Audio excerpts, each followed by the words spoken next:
Is this one over here for me? Anything else or just that? Just that. Let's usually find out where JD is for me.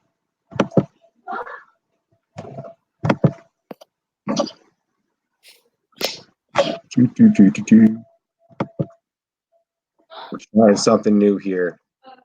Yeah, no. Yeah, no. I was there for the sound check. I got you.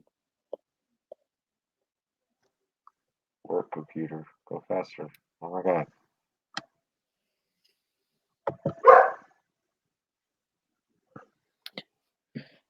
I got JD. You got JD? Yeah, he needs me to send him the link on Twitter. Which I can do right now. As long as he's ready, I was gonna say.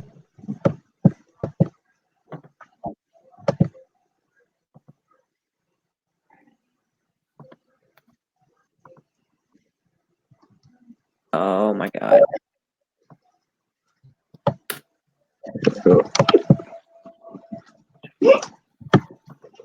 I'll kill you if you fucking try any of those right now. I will literally put my throat down to cover my fucking throat. We're live. Copy link.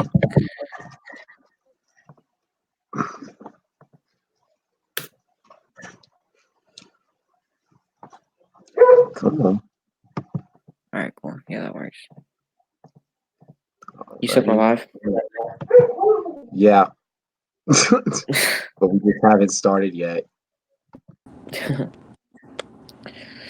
I just sent you the link, so hopefully he can get up in here. Just trying to get some things set up, bro. I got you. What's up? This man Butcher is this man Bobby is driving. No one's talking to you, Bobby. What's up?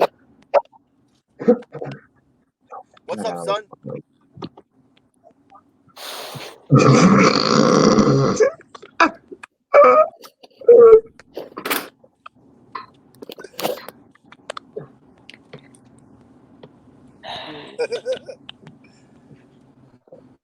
Oh my god. I wonder about you sometimes. The sportscaster going on that side. Hey, I'm gonna be right back. Okay, we got JD here now. Hey, I'm gonna be right back. I got shit reception right now. I'll be right back. Okay, plus we can't see you anyways. You look blacker than me. Robbie. Huh. Look at the comment. Give me 1 second. That's why he left. In the private chat. That's why he left. It's just for what? I don't get it. Oh, he called me his son. Oh yeah. All right, give me 1 second, guys.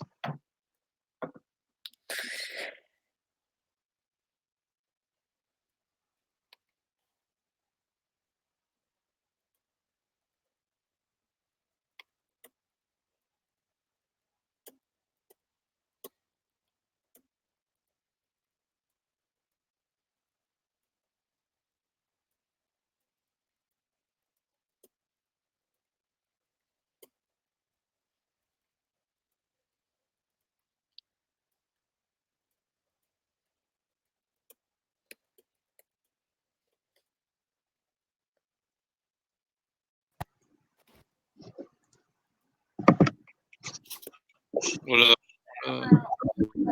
That's good. Hey, there's JD. What's up? Give us 1 second, guys. So we ran into some bullshit. So I had to redo some things. I thought I had broke the internet, but not today. Yep.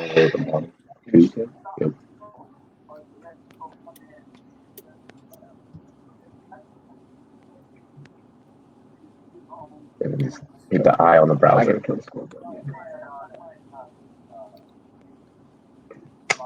Yeah.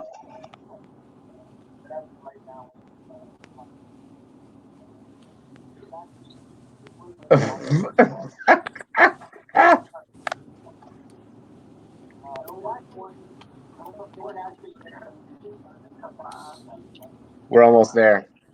We're almost there, guys. We're almost at the finish line. Hopefully, by the time we get there, though, we can see Bobby's ass.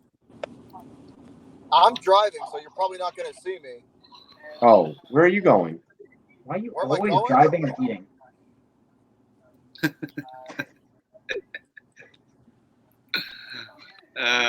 Good question. That's like me with showers and pizza. Deadass. Oh my god. Alrighty, guys, y'all ready to do this? It's funny because I took a shower right before this thing too. Y'all ready to do this? Dude, it can't be that We're Yeah, waiting let's on do it. Nick is about to jump in, and then we should be good to go. But everything set up straight. Yeah. All right. That's a bet. So it's gonna be on Twitter and everything, and all the other things. Well, nah, man. Nah, dude. Oh, okay. I don't blame you. It's probably Robbie thought he broke the internet for a second. Oh, shit. It's probably ridiculous. You probably have to pay a bunch of money for shit like that. He's a mad scientist, though. He'll figure some shit out. Thanks, Bobby. Anyways, Yo, what up? hang on. I'm connected. Hang on. What's good, guys?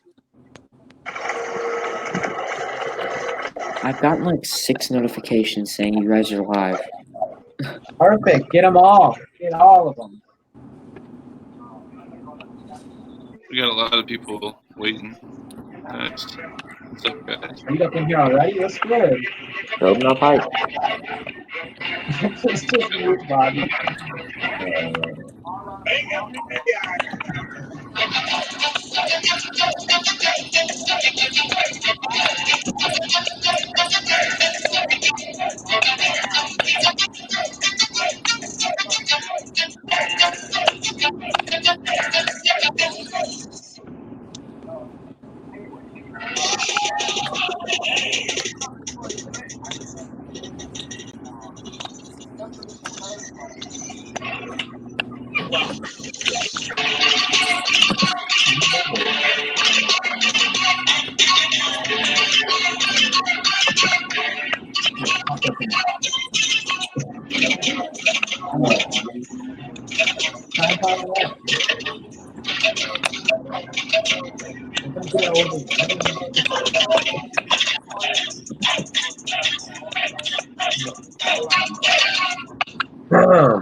Good evening, ladies and gentlemen.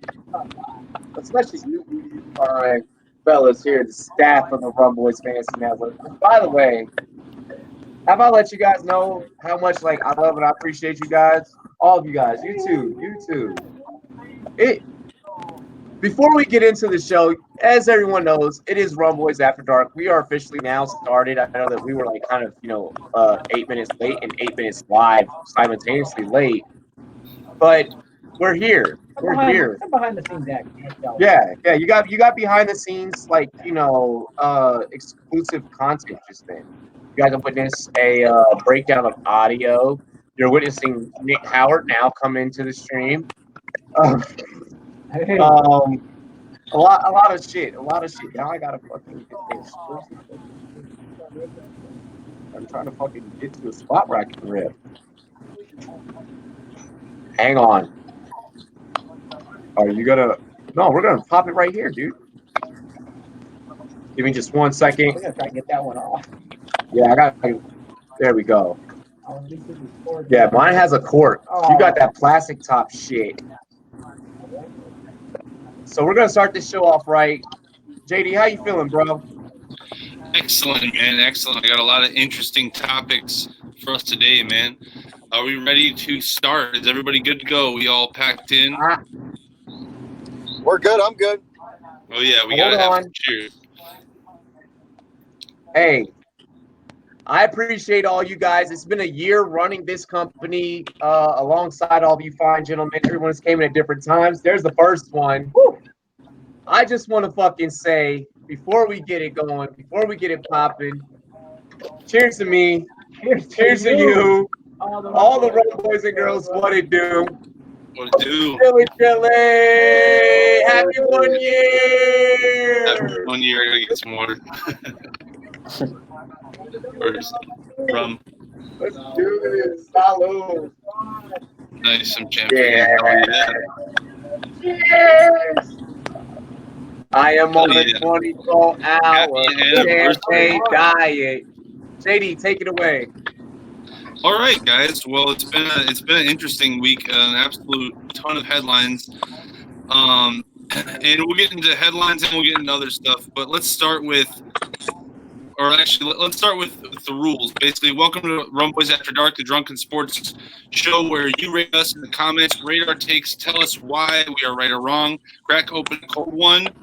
Happy anniversary, Rumboyz! 1 year of Rumboyz. The debate will be in snake order. Do not interrupt the debaters when they're going, or you'll be muted. So last night on Thursday Night Football, Patriots defense played dominant, and Brady ran for 2 touchdowns on a young Giants team. Could this team take it all the way? This is the only Patriots question, I believe. And let's start with Bobby from Butcher's Block. Bobby, make me fucking try. As you guys know,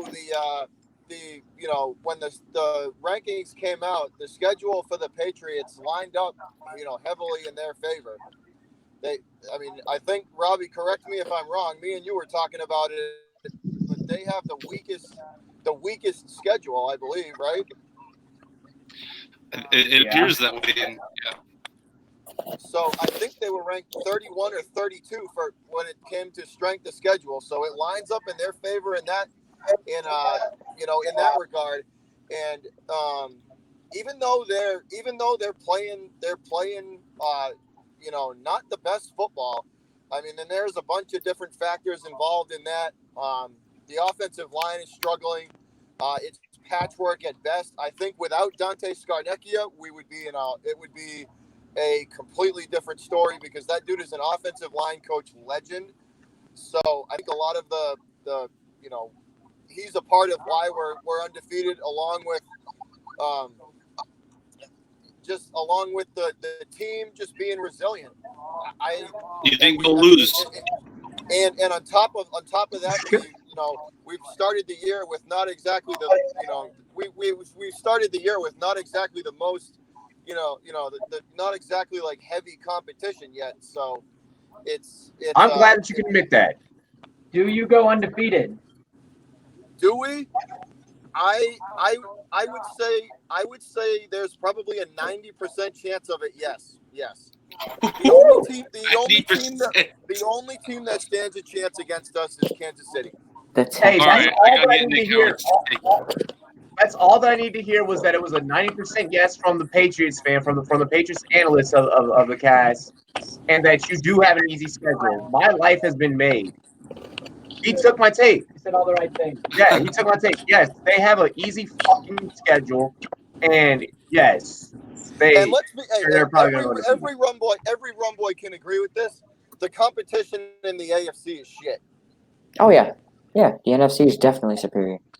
Definitely rank that take in the comments, guys. 90% the Patriots going to defeat it. I would say yeah. There's a 90% chance that they do.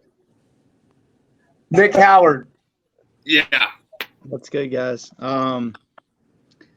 I think off schedule, there's a chance they could go undefeated, but I got them beating the Chiefs. I got them going 15-1 though.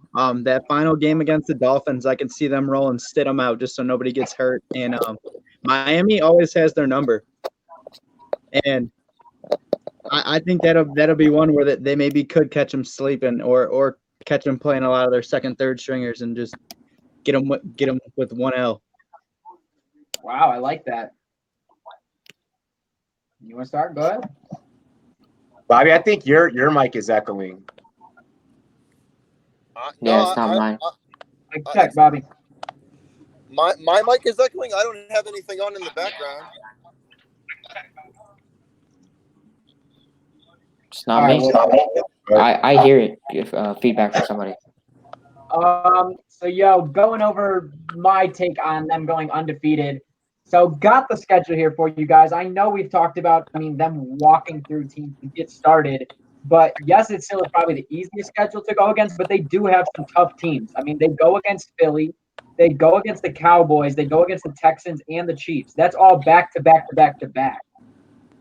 I think at least one of those teams is going to finish out these guys. They have had their weeks where they've been slow and not put up 40-something points, barely squeaking by teams. So I think that one of these teams, I think either the Cowboys or the Eagles are going to manage to at least get them by 3 to 7 and stop them from going undefeated, but they're at least winning 13 games.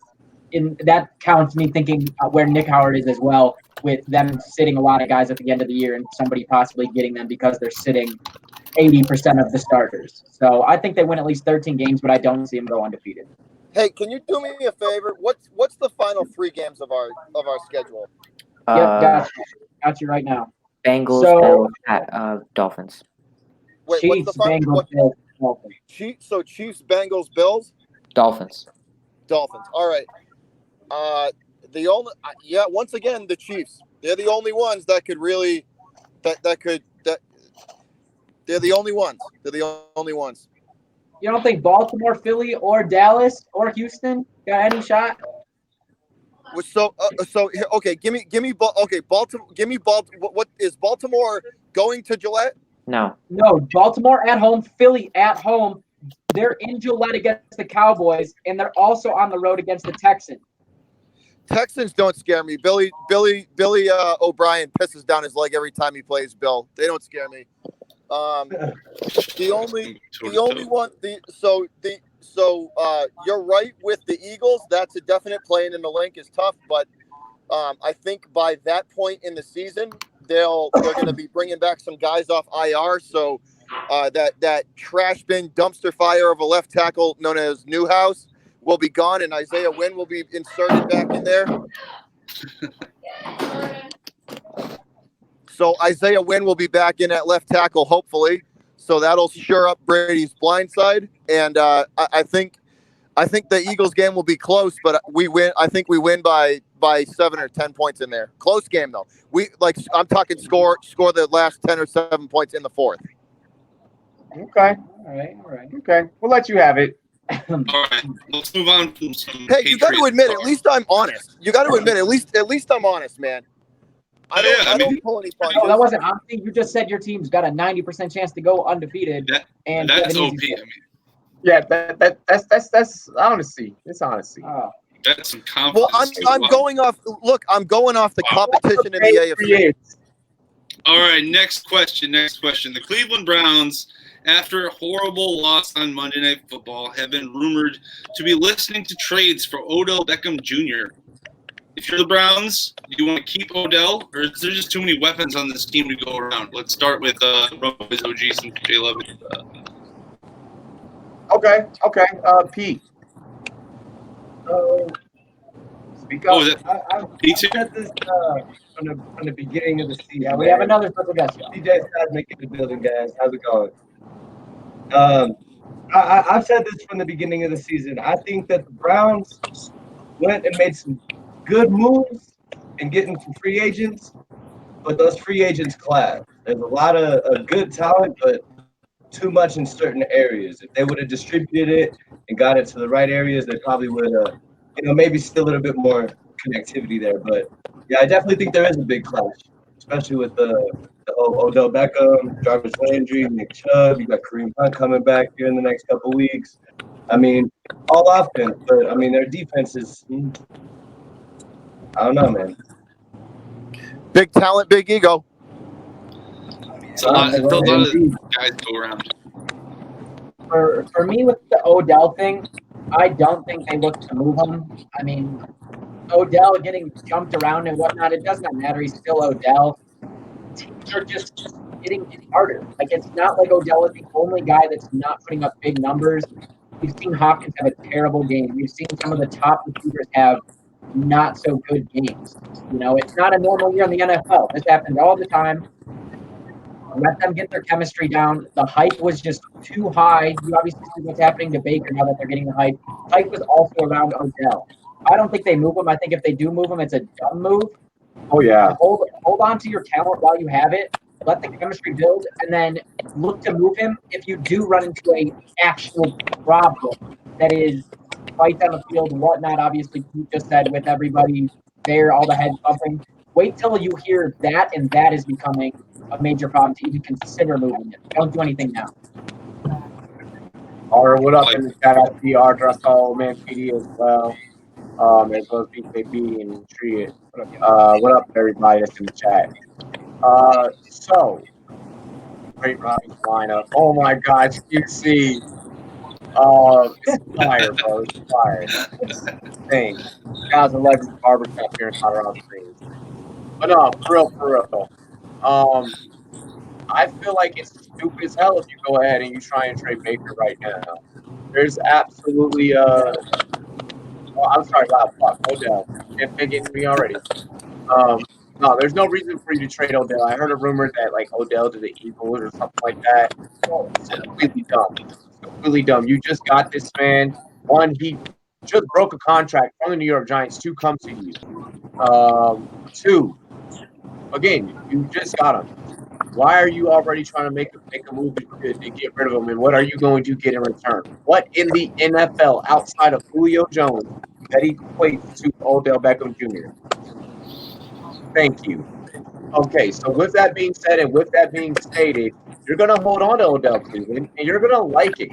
All right? And that's all that you can and you can do. There's no need for him to be moved. This is just some analysts in the media trying to stir the shit pot. And guess what, my good sir? You are going to have to lick the spoon later on. Be a coward. Yeah, I agree with that. OBJ ain't going anywhere, man. The only places he's going to this year are Berea, Ohio, Lou Groza Boulevard, and whoever's on our schedule.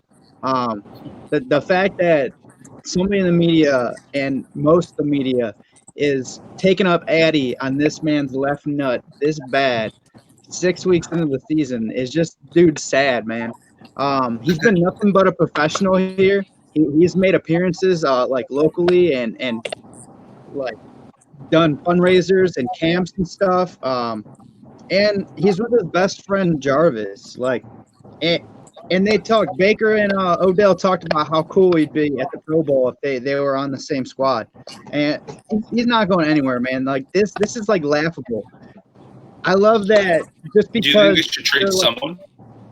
What's that? Do you think they should trade someone? Do you think they have too many weapons? No. You can never have enough weapons. It's like cornerbacks. You can never have enough corners. You can never have enough wideouts. Injuries happen, man. It's a long season. Why strip away? Why build something up and then strip it away? Like, yeah, you haven't even seen it in his final form. If they were to get rid of Odell, it would be like if we never saw Friesen in Friesen's final form. Like they just cut it off right there at the ugly fucking third stage of Friesen. It's like, ugh, you're just sitting there looking at it. Yeah, you can almost get beat by Piccolo. What is that?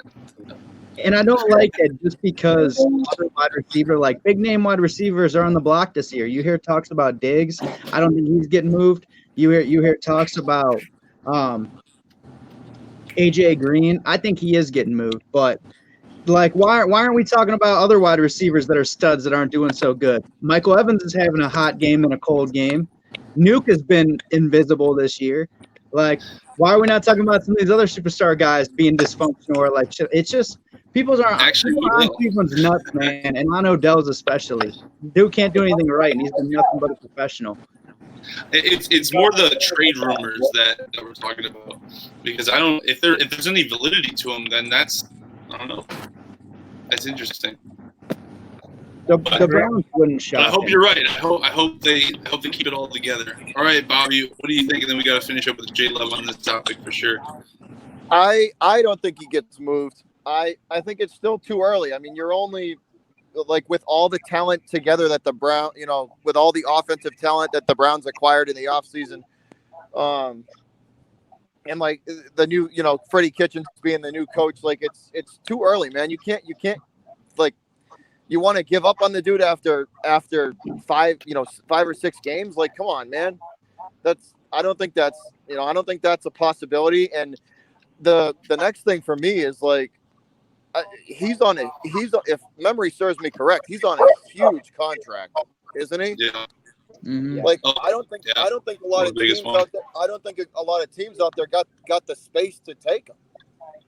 So That's another good point. no, not a lot of teams. You would have to.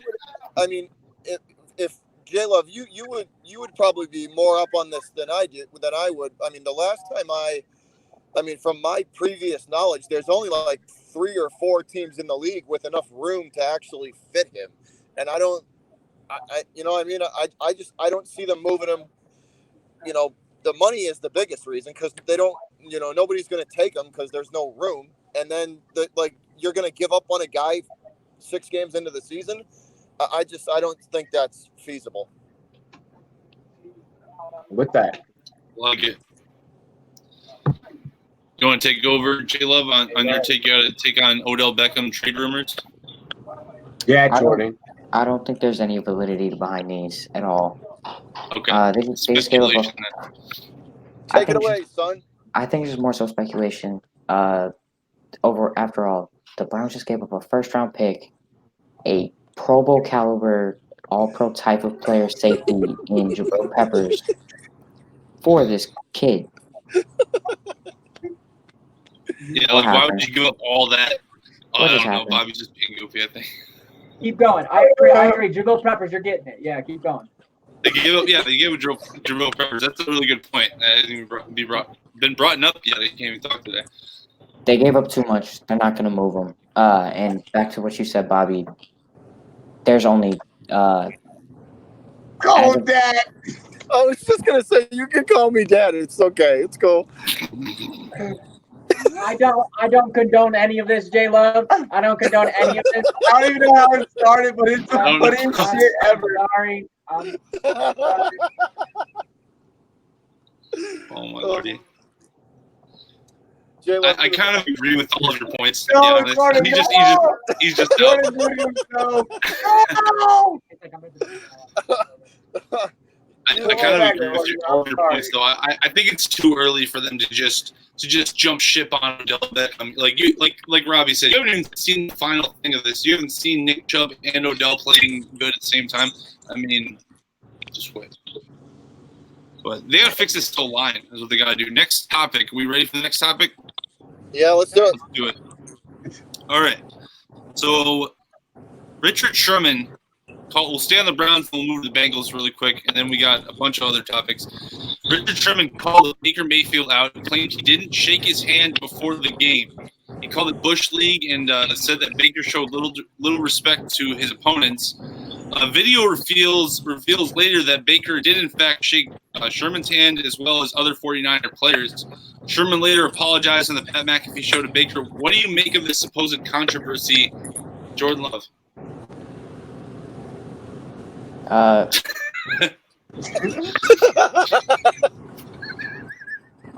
no. He said, go, Jordan, it's your turn. Go ahead. I'm gonna hit it from this angle. Basically, it's more so it's Richard Sherman. He talks too much. He's gonna do whatever he can to fire his team up. He's a team leader. I think he went at it from this angle. It's believable from his team. Baker Mayfield's a cocky guy. He does what he wants. He wants to show his personality. It fired the team up. That's all I can say. It did what he wanted to do. They skunked and routed the Browns. They won 31-3 for a reason. That's all you can really say about it. Yeah, is it a low blow? Definitely. Does it hurt somebody's character? Yes. After all, they won the game. Baker Mayfield's just going to suck this one up. He seemed to take it in stride, too. So, first off, Richard Sherman, I love you especially because you invest in sportscaster. So I love you for that. But what in the Jesse Smollett did you just fucking do? Oh, it wasn't that bad. It wasn't that bad. Bruh. Bro, did My you, guy. you did not just go there. I did. All right, listen, my guy, my fellow sportscaster. Okay, I love you dearly, but if someone shakes your hand, just admit they shake your hand. Like maybe like he gave you like here. Let me see. Like maybe he like gave you like shake my hand like for real. Maybe he gave you like one of those. Like maybe he just I don't know. Like I don't know. Like maybe he just completely disrespected you in the manner he shook your hand. I'm sorry. Now I feel like weird. I feel really bad. I'm sorry, bro. Yeah, but I mean, That's how you should feel. That's how Yo. you should feel. yeah, like maybe that's what happened. We just didn't get a good enough camera angle. Like maybe the hand just flopped from your True. hand. You know, maybe he just gave you like a lame duck shake. Like I don't really like you. Yeah, like a You know, disrespectful. The dead But fish handshake. Mhm. Yeah, the deaf is like, oh fuck you. Like you know, he gave him the handshake of like you know, like when like you're like giving it to chicken, she's like just not that into it. Just like, no, just hurry the fuck up and get off me. Like like that, maybe that's what the way Baker shook hands, and he's just like, no, hurry the fuck up, get out of my face, Richard Sherman. You picked me off. So that's what I think is what happened. Nick Howard, as long as we're on your Browns, talk about it. Oh wait, no, it's you two next, actually. No, fuck. Giant. I'm with it. I don't know why the hell you would even try and get this stirred up. I mean, I guess like it fires your team up, but at the same time, like I think Richard Sherman just wants to continue to stay in the news. I think the dude forever has wanted to be a part of the spotlight. Him already moving to the Niners, people were like, well, what are you doing, man? Like you were holding the Legion of Boom down. He's trying to stay in the spotlight and do whatever he has to do. Like he knows Baker's one of the main guys to talk about, and he knows, like J Love said, that Baker is an easy guy that he can say this about, and 80% of the world is going to believe it, no matter what they see or hear. So he pulled like a 50 Cent. Like I'm gonna just fuck with people just to stay relevant. Just to stay relevant. Oh like, my god! You know Get the strap. I mean, hey, like Baker could do it. He pull it right off the headband. Like you never really know. Never really know. So that's where I'm going with it. I don't know why he would even do it. It's just like I don't know. Smoke. It's just talk. Whatever. Like Richard Sherman, you're ridiculous for even considering doing this. That's all I got. So good. So at the end of the day, I mean, I agree with Youngberg here. It's definitely a childish ass act. I mean, it's a handshake, man. I mean, you guys played your hearts out for 48 minutes out there on the field. Had a good time doing it. I mean, Richard Sherman was the one that got the dub at the end of the day. I mean, it was a big enough loss. Why you still got to mess with the little man? You know what I'm saying? Yeah. Coward, go ahead. Yeah, that was confusing. Yeah, man. I think it's kind of childish. Like I love that you said the Jussie Smollett. he went half full retard with that one. That was cold. He went full That was great. But I could kind of like see it a little bit if like because all competitors, they look for something like that to like stir them up and get them motivated. So I can kind of see that on Sherm's end. But it was kind of petty. And I do listen to the Pat McAfee show too. And he mentioned that like there was four captains for them, 5 for us. So he was the odd man out. Like everybody immediately like started like dapping and shaking with each other. And he was kind of just standing there for a second. So it was probably awkward. If you're that like odd man out and everybody else is immediately like chopping it up with each other, like you're gonna stand there and kind of like look a little certain way for a half a second until somebody's freed up to say what's up. And to like I just think it's like it's kind of petty. And Baker's the type of dude I feel like that would like he has a history of like being known to be cocky, and I think Sherm kind of came in like with that like bias, like without even like knowing him and just painting a bad picture, like I don't know, thought up something that really wasn't it. But Baker's not like that, and a lot of those competitors, I'm like that. If we were at center field, or I'm just gonna give you like one dab and then I'm out. Like I gotta go to work, dude. Like I gotta beat you. Like I gotta put food on the table. Like I'll be kiki ha-haing it up with you after the game. But I can see definitely kind agree of with like you there. Baker like being awkward about it.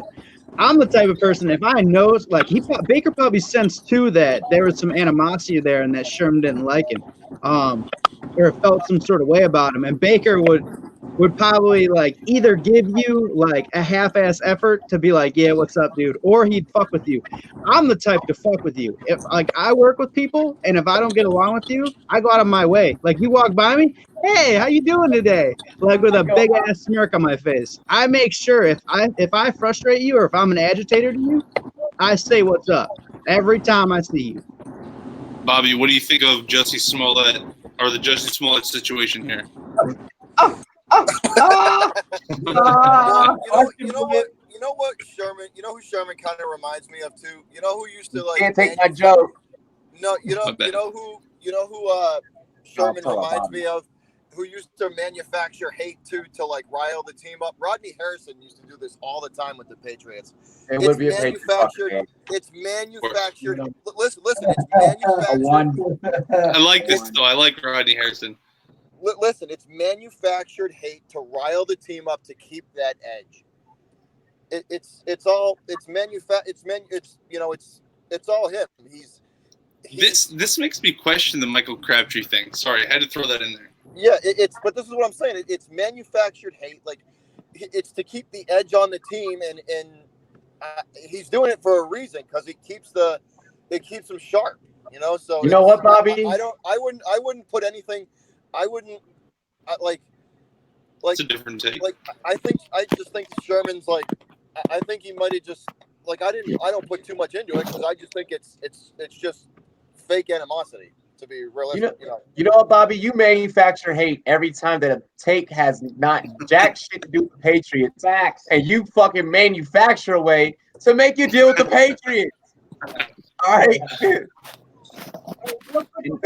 He showed a little humility too, like in saying something after the fact on the Pat McAfee show. Like he could have doubled down and been a dick about it, or like really put like more animosity behind it or more behind it than it was. If he would have been like, no, I'm not reaching out. No, I'm not apologizing. No, I'm not talking to the man. But he kind of showed like humility. He showed that he might have like played that card a little too hard, embellished a little bit. That's what I mean. That's what I'm saying. So like it's all he was trying to do is keep the edge on the defense. That's all. That's all. I like that take though. I like that take, Bobby. It's different.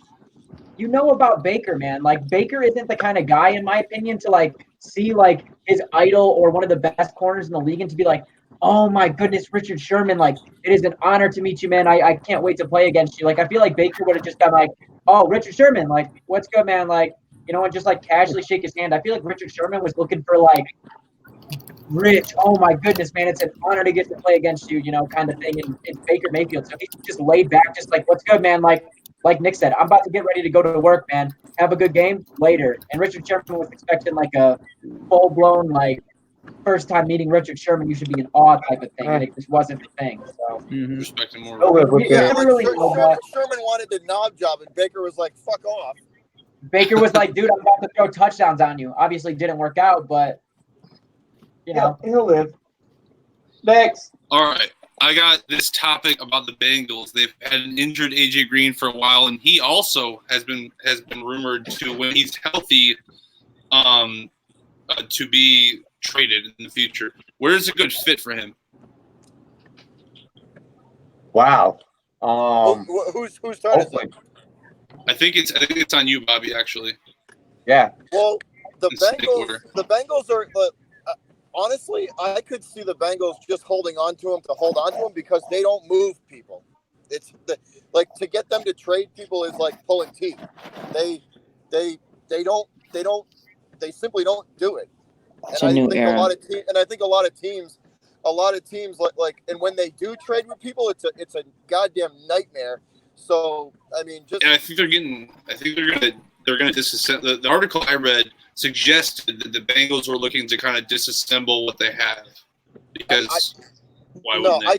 I'm just saying they never trade people, and like I said, when they do, it's a nightmare for the other team that's dealing with them. So I could see AJ Green staying there because they're too stupid to get a good deal. To get a good deal for him. They're too stupid to do it. So I could see him staying put simply for that fact, because the Bengals organization is stupid. So I like that. Actually, it's interesting. So Cincinnati's too dumb to get a trade done. Nick Howard, what do you think about Cincinnati? See, I agree with Bobby. Cincinnati is a bitch to freaking negotiate with, man. They overvalue their guys, and they always try to trade rape. Always. Kind of like Robbie in fantasy football.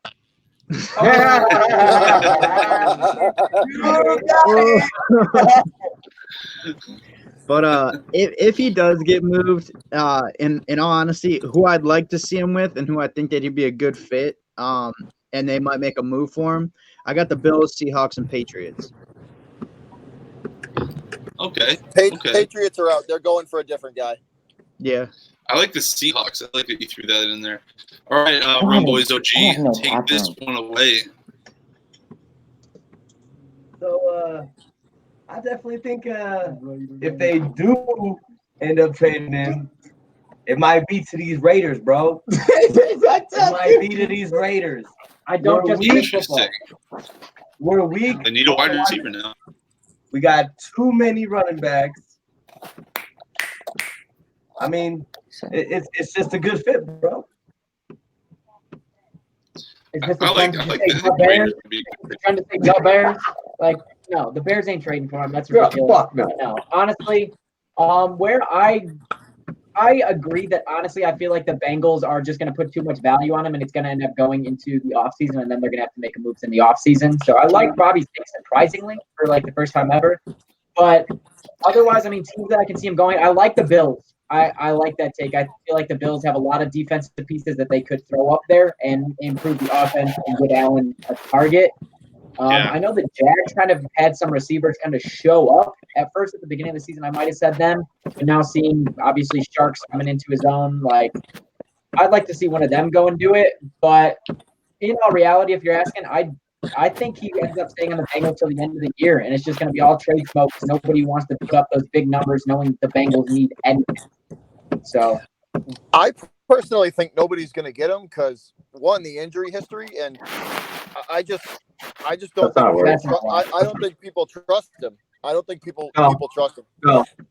No, believe me, there are teams that want AJ Green and that will take AJ Green. yeah, And this is where I'm going to go with that. One, like I mentioned before, Pete went ahead and went, and before we got into this, the Raiders. That is honestly, I hate that I'm fucking agreeing with this take, but I think this is one of those situations where I'm freakishly fucking right. Go back, look at everything that we've ever done for like last year, and look at how often that some shit like that happens. I think that's the possibility. Other teams that are making, or that could make a push, teams that are trying to make a push, maybe the 49ers try and go and get them. What about the Seahawks? We already said that. They have no Did we targets. say the Seahawks? I didn't hear that. They I can't. take Green Bay. Shut up. Jay, Do not speak that into existence. I know that's why I didn't say it during my take, but I just threw the hot take. So like I was saying, I hate going last. it's going to be a team that is just short a receiver. Yes, Green Bay. I would have even thought to say my team, but honestly, my team is looking at Stephon.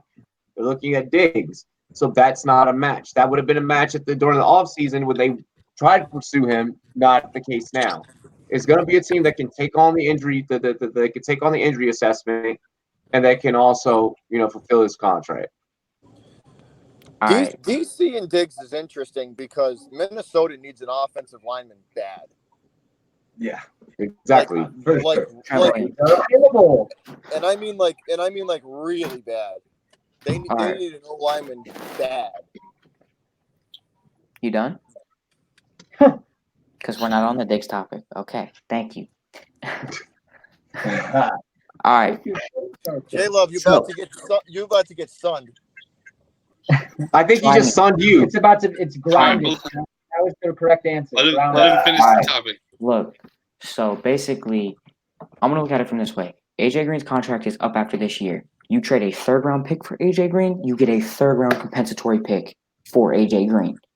after he leaves your team. All you do is you move down 15 to 20 spots if you're a bad team. But I'm going to hit it from a different angle. I'm going to say Detroit can make this move. They have 2 proven wide receivers. They could pick up a third. Kenny Galladay has proven he can play the slot. Marvin Jones has proven he can play a big slot. They're looking like they're a really good team right now with 2-1-1. They've made pushes. The only loss they have is, of course, to an amazing Chiefs team that they played really hard. And if it wasn't for 2 or 3 plays, they should have won that game. I think they can compete for that division, and this is just a move that it's low risk, high reward if it works out.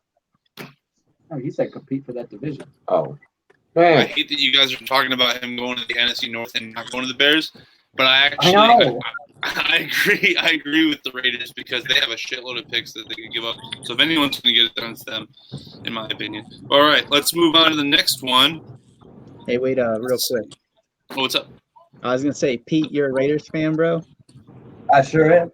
I like Switch you his already, hat. man. I got you. The hat swap, the famous hat swap by Nick Howard up in here. So we're 2 topics. He's a Browns fan.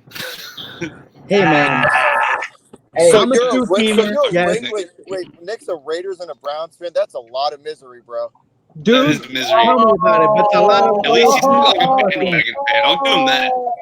It's a lot of loyalty, man. Shit. Don't say You it, don't man. understand what it's like working through pain, all right? We fans of bad teams, we sticking through this mud. So when the Patriots is bad in 3 years after Belichick retires and Brady is out of there, you're going to be right in the same spot. So shut your mouth for right now.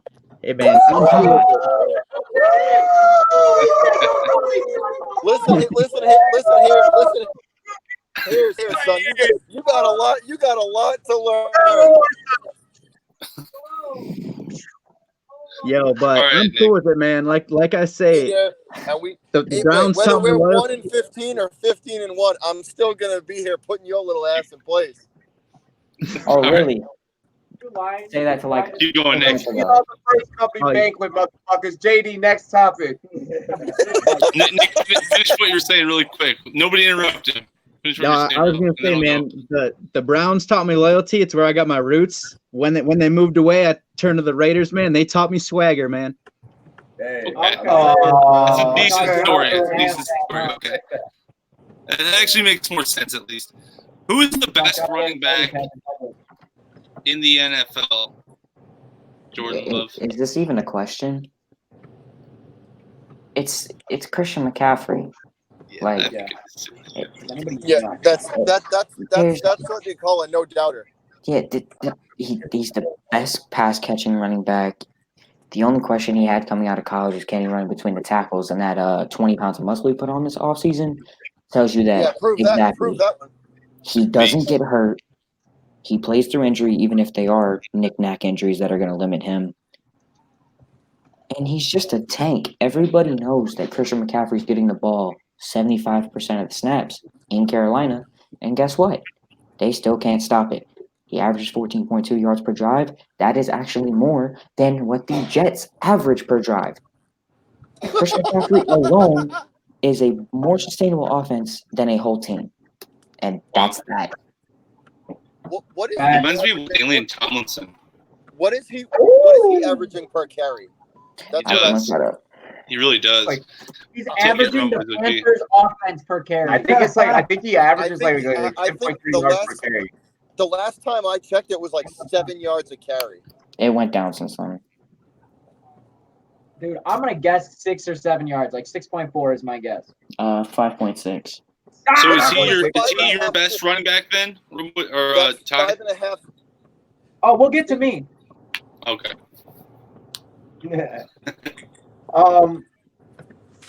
I'm gonna rock with the guy that I've been a fan of, since he really broke out at the beginning of the season. I have to say, currently, right now, I mean, obviously you have to put Christian McCaffrey in the conversation, but for the sake of spicing up this piece, I'm gonna put Dalvin Cook up there. I like it. Ooh, good pick. Thanks. I'm pretty good at what I do. Bobby, we should have buttoned the heads you're saying. Oh, good pick. Bobby's like that dude I from kind of Anchorman. forgot. Well, I kind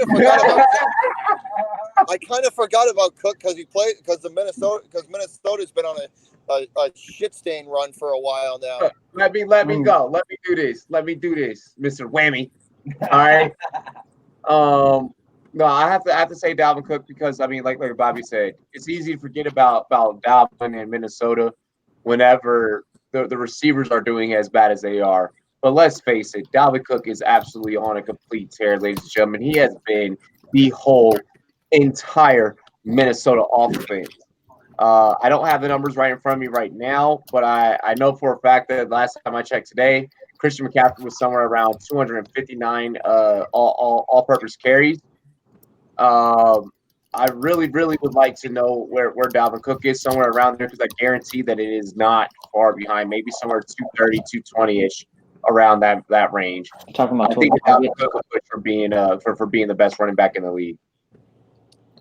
All right, Dalvin Cook. I like that. All right. So for me, I'm sure this is somewhat oriented around numbers that are currently happening, but I'm still going with Saquon, actually. I'm going to switch mine up a little bit. Saquon is out. Obviously, nobody's talking about him because he's been out. But before he went out, he was still carrying a Giants team that everybody honestly thought was 0-16. Like, maybe they could put together 2 wins. Saquon still looked good. He was still putting up numbers, still putting up fantasy numbers.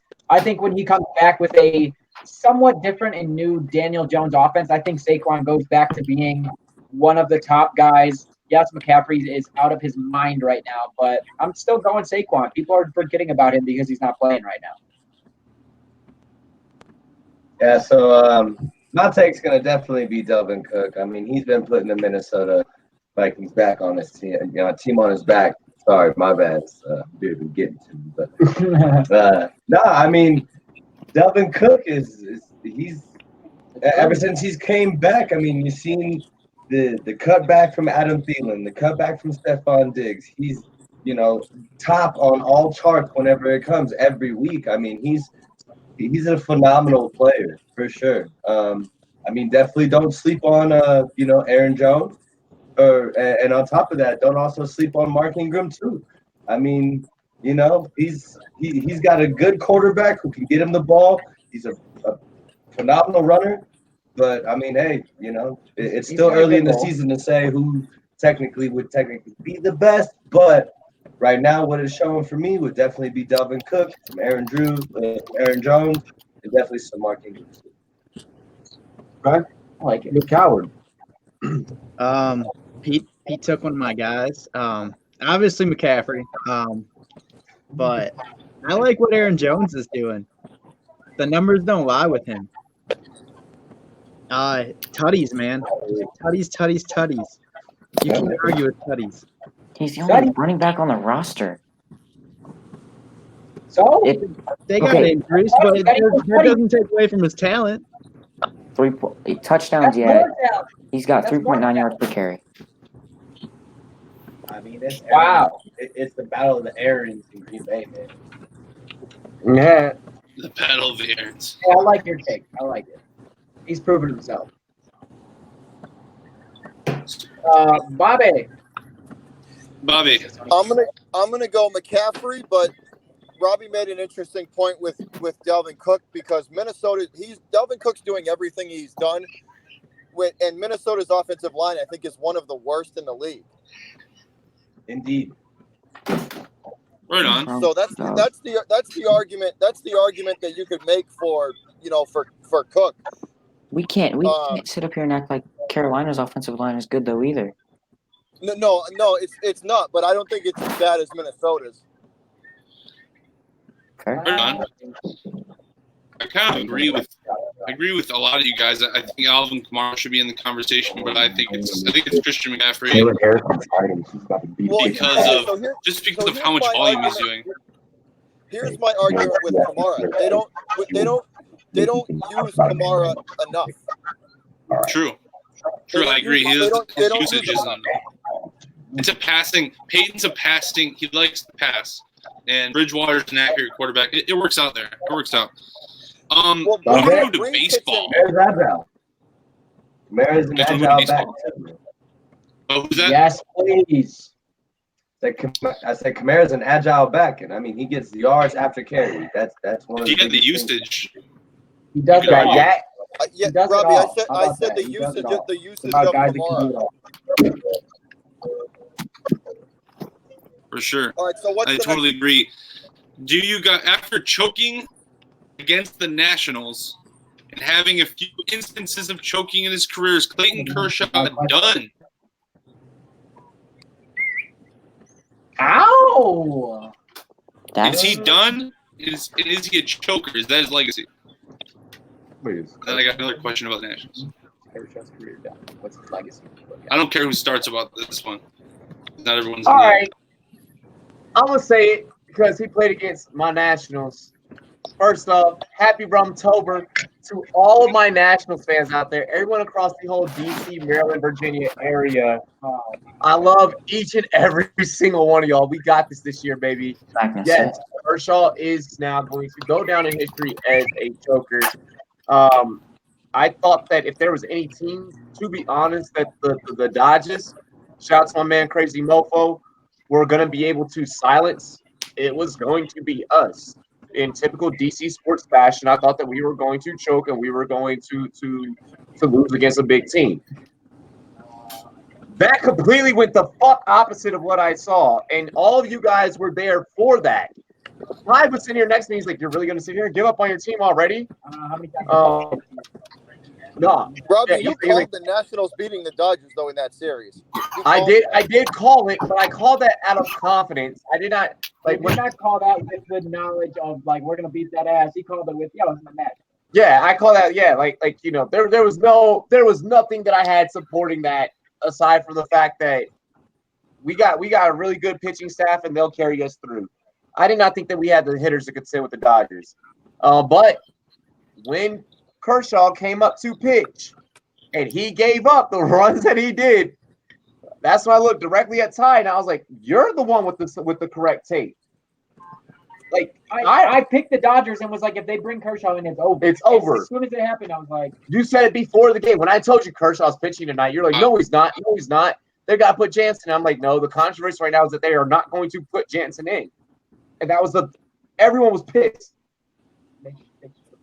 Hey, what was Roberts thinking, man? Like, come on. I mean, honestly, he was thinking I'm going to put in one of my clutchest pitchers. He just forgot that Kershaw is now 6 or 7, not that far, but honestly, like 2 or 3 years older than prime Kershaw. And he forgot he's just rocking with an average Clayton Kershaw right now. That's what happened. And you see what happened? Kershaw lost his edge, man. He lost his edge.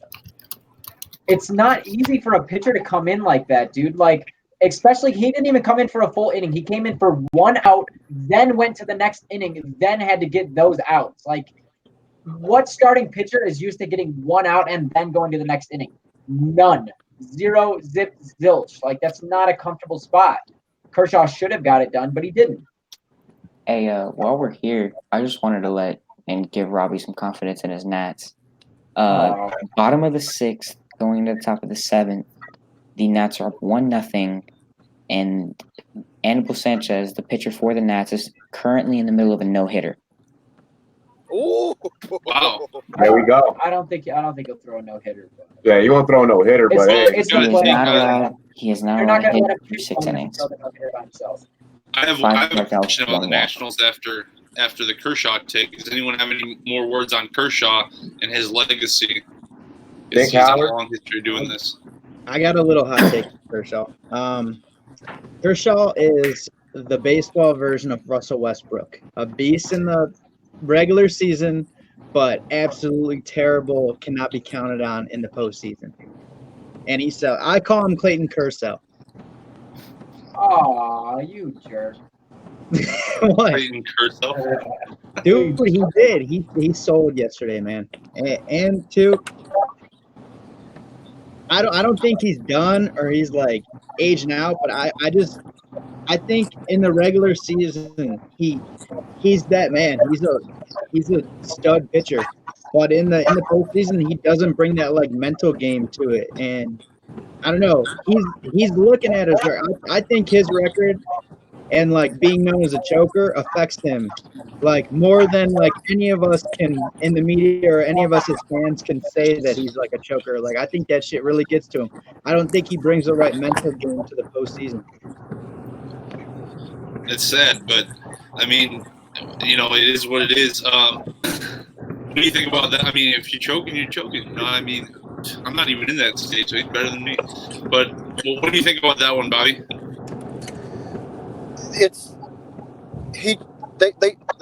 They choked against the Red Sox too. You know what I mean? He did the same thing with the Red Sox. He choked against them too. Damn. I love it. It's not the first time this has happened. You know what I mean? It's not like this is the first time we're seeing this. He's a Boston sports analyst. What do you Right expect? on. I like it. I have one like, more baseball question too. I almost made a joke about that too. I I'll almost stick did with it. you. I'll stick with you, Bobby. So, Bobby, Bryce Bobby's gonna Harper. bring up Boston somehow.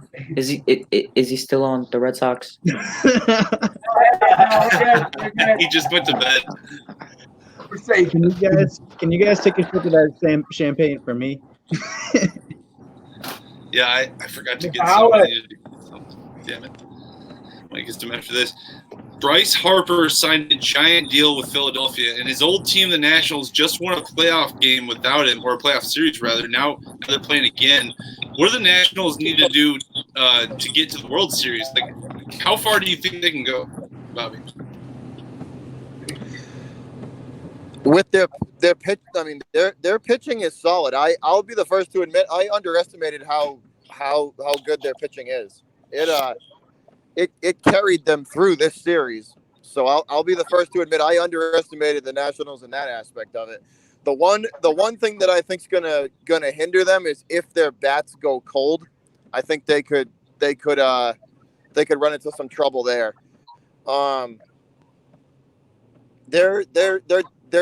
their pitching is definitely good enough to give these better some of these top tier teams a run for their money. So they could get there. I don't know if they could win it, but they could get there. We're gonna win it. It all depends. It all depends on their bats. If the Nationals' bats get hot and their pitching is what it is, they have a shot. They have a shot. Howard. I think you guys have a shot. I like the young nucleus that you have there, and you have some wiry vets. You got my boy that scored today, former Indian Yan Gomes. I'd like him back. I am not a Roberto Perez fan. You can have him by all means. I want Yanni back. But I could see him going on a little run, man, and I would like to see it. If you guys go against the Stros, I think it's a wrap. To be honest, what's that? If the Nationals win, it's a wrap. No. If they go against the Astros, it's a wrap. You made me nervous. Okay, I'm with you now. We're not beating the Stros. I'll say that. We're not beating the Stros. But I would love if the Yankees get there. I'd love to see you kick the shit out of the Yanks. Robbie, please. If it's Nationals and Robbie, if it's Nationals and Yankees, Robbie, if it's Nationals and Yankees, you know which side I'm on. Fuck the Yankees. Fuck the Yankees. Fuck the Yankees. But I would love to see the Nationals be the Yankees. That'd be interesting. No, let's do this now. Now it's my turn. Nick, are you done? Is that my turn? Yes, sir. Go ahead. I just was gonna say I'd like to even see the Rays in there too, but you made my life happy. An opportunity. Listen, I would love. At first, I was just gonna be like, it doesn't matter who we face, we're gonna win. But now that you just lit a fire. If we can face the Yankees, I would love to make it into the World Series. But if we can go against the Yankees in the World Series and beat the Yankees, oh my God, I will walk around for a fucking whole month with the biggest hard on in my pants that you would have thought I was a whole bottle of Viagra. Like I gotta sit here. He's like, I gotta sit here next to you. It's like every other, if not every day. Bro, let's go Nationals. Fuck the Yankees.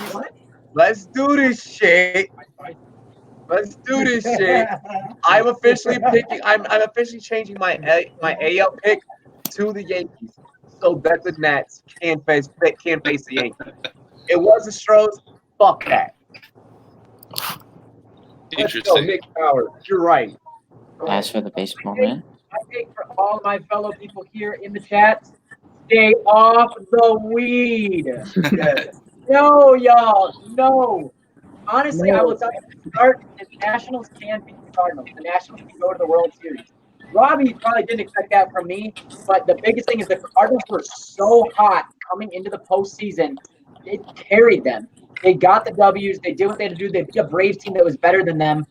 But you ran into a Nationals team that is on fire right It now. has been on This fire. is hot team versus hot team, and the Nationals are coming off very close wins. Coming from a wild card, these teams don't have anything to lose, and they're not going to be thinking they have something to lose. Honestly, the Nationals could definitely manage to get this done. I like the pitching staff of the Nationals a lot more than I like of the Cardinals, and unless Yadier Molina has been a major factor in this playoff, don't expect that to continue. This man is old. He has been through the ringer. It is very good and very impressive to see him hitting what he's hitting, but I don't think that continues. We haven't seen Anthony Rendon open his bat like MVP Let's status. go, Rendon. We haven't seen him open his bat like we've seen him do it all regular season. They will get hot again. I do think that the Nationals, now that we're in this stage, can make it to the World Series. I'm sorry, whoever wins the ALCS is winning the World Series. I've said like 50 times that's the best series. Yankees Astros will be the best series of the entire playoffs, but winner of that will win the World Series. That's it. Called it. Calling it right now. You got any more baseball takes? Fuck the Yankees. That's a baseball tank. I respect that statement, but I agree with Ty, man. The Yankees have way too many weapons. Aaron Judge, Giancarlo Stanton, DJ LeMahieu. Yeah, but Robbie, they're just going to add to the narrative. It'll add to the narrative if the Nationals pitching staff sons Giancarlo and Judge. Come on, man. No. It's possible. Pete's the one with that stat. He says I no. got a No way. 70-30 that the Yankees smacked the Red Nationals. Like, literally, at this point, like, Fuck the Yankees. I'm 70-30. saying All right. Astros. The Yankees will smack the Astros. I'm sorry. That is No. Yeah. I'm sorry. Robbie, if the Nationals play the Astros in the World Series, you're winning that series. Period. End of story. We'll see. Robbie, we hit the hour mark. Let's go. What's But next? the Yankees, take this. What's at the hour mark? All right, what's next? What's next is basketball. Hold up. Preseason. Wait. Hour break. Bro, what the heck, Bobby? What? No. Okay, No. hold up. Let me state my mind about this series. Okay, look. 'cause Taylor. All this right, we man back. down here. Yeah, down over here. I always want to keep talking. Look, I'm gonna say this: the Nationals definitely have a chance against the Cardinals. I'm gonna go based off of something that's gonna give them a boost. Of course, they need to have consistent pitching, which they've had all year. I'm gonna go Trey Turner needs to be an X factor on offense. We know what he can do on defense.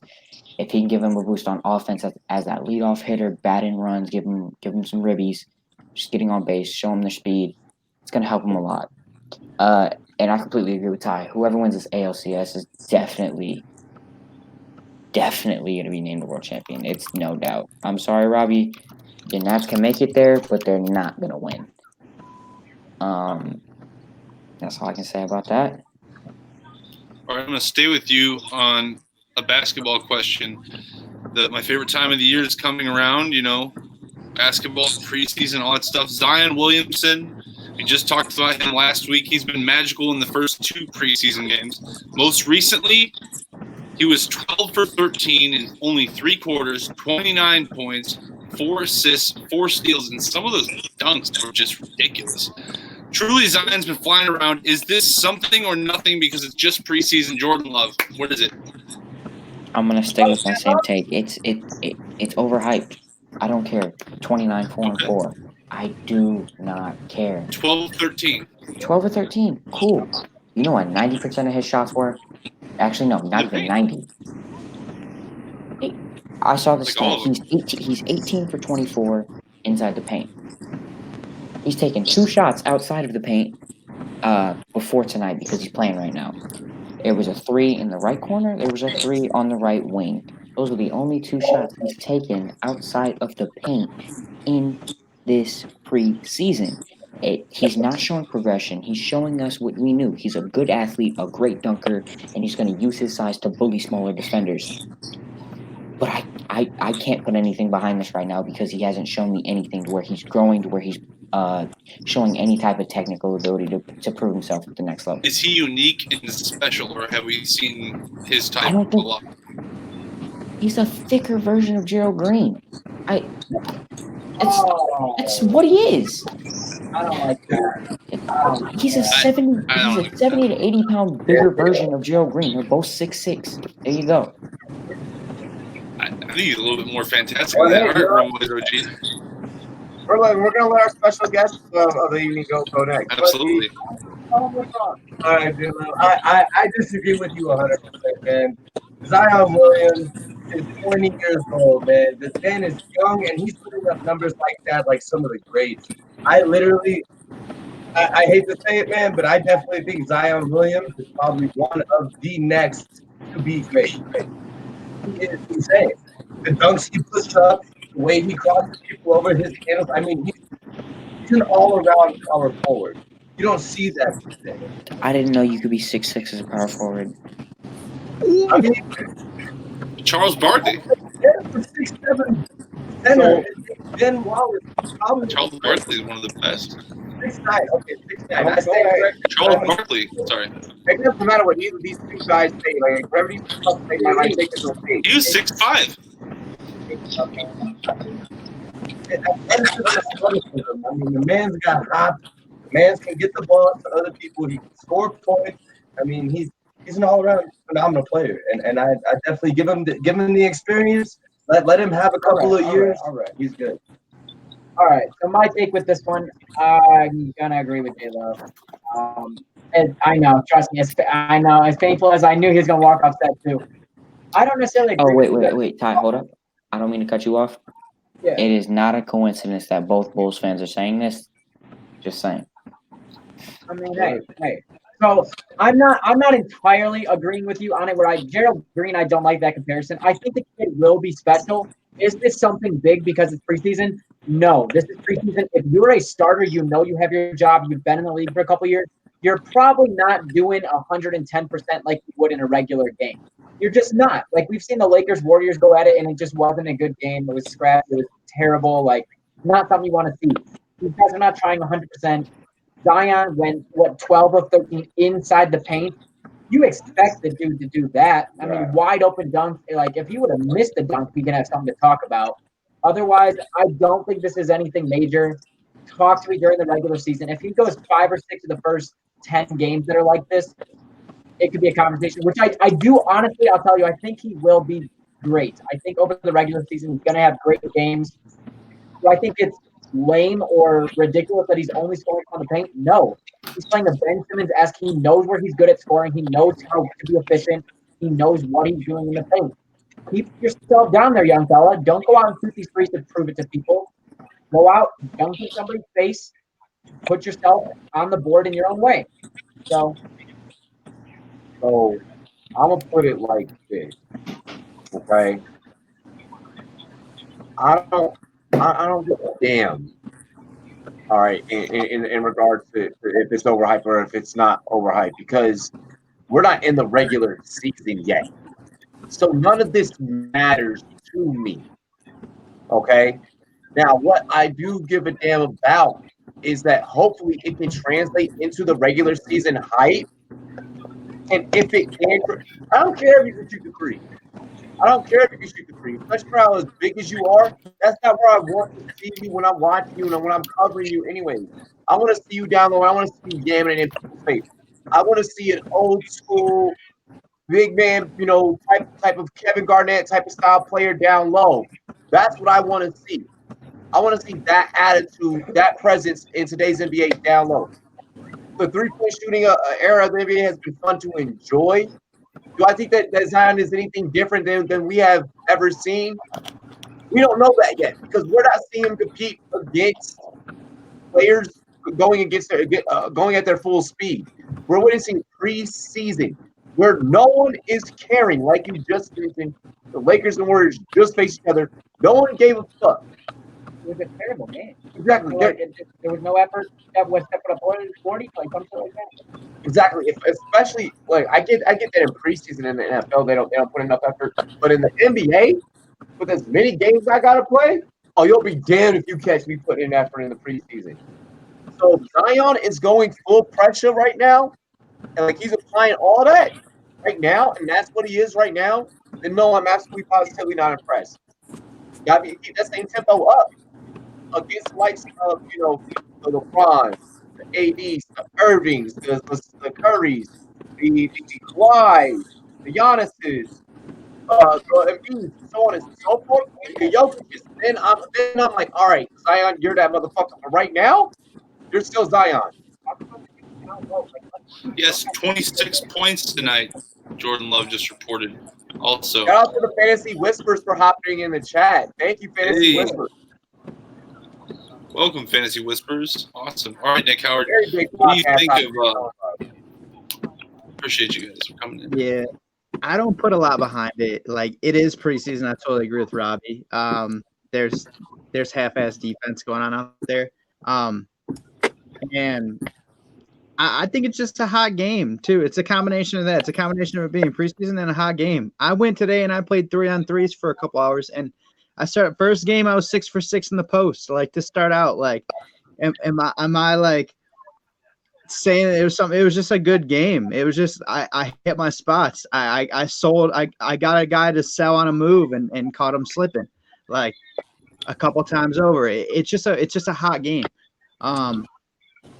I do like though that I'm a little bit with J Love in saying that he's kind of like Gerald Green. I see him as like a mix of three guys, and Gerald Green's one of them. To me, Zion is a mix of Zach Randolph, Gerald Green, and Jay Crowder before he could hit the three. I completely agree. Completely agree. You could not have said three better players. You really couldn't have. Like that's just from what I've gotten, like diagnosing his games, and I don't know. I love hoops, man. I like the Fantasy my Whispers.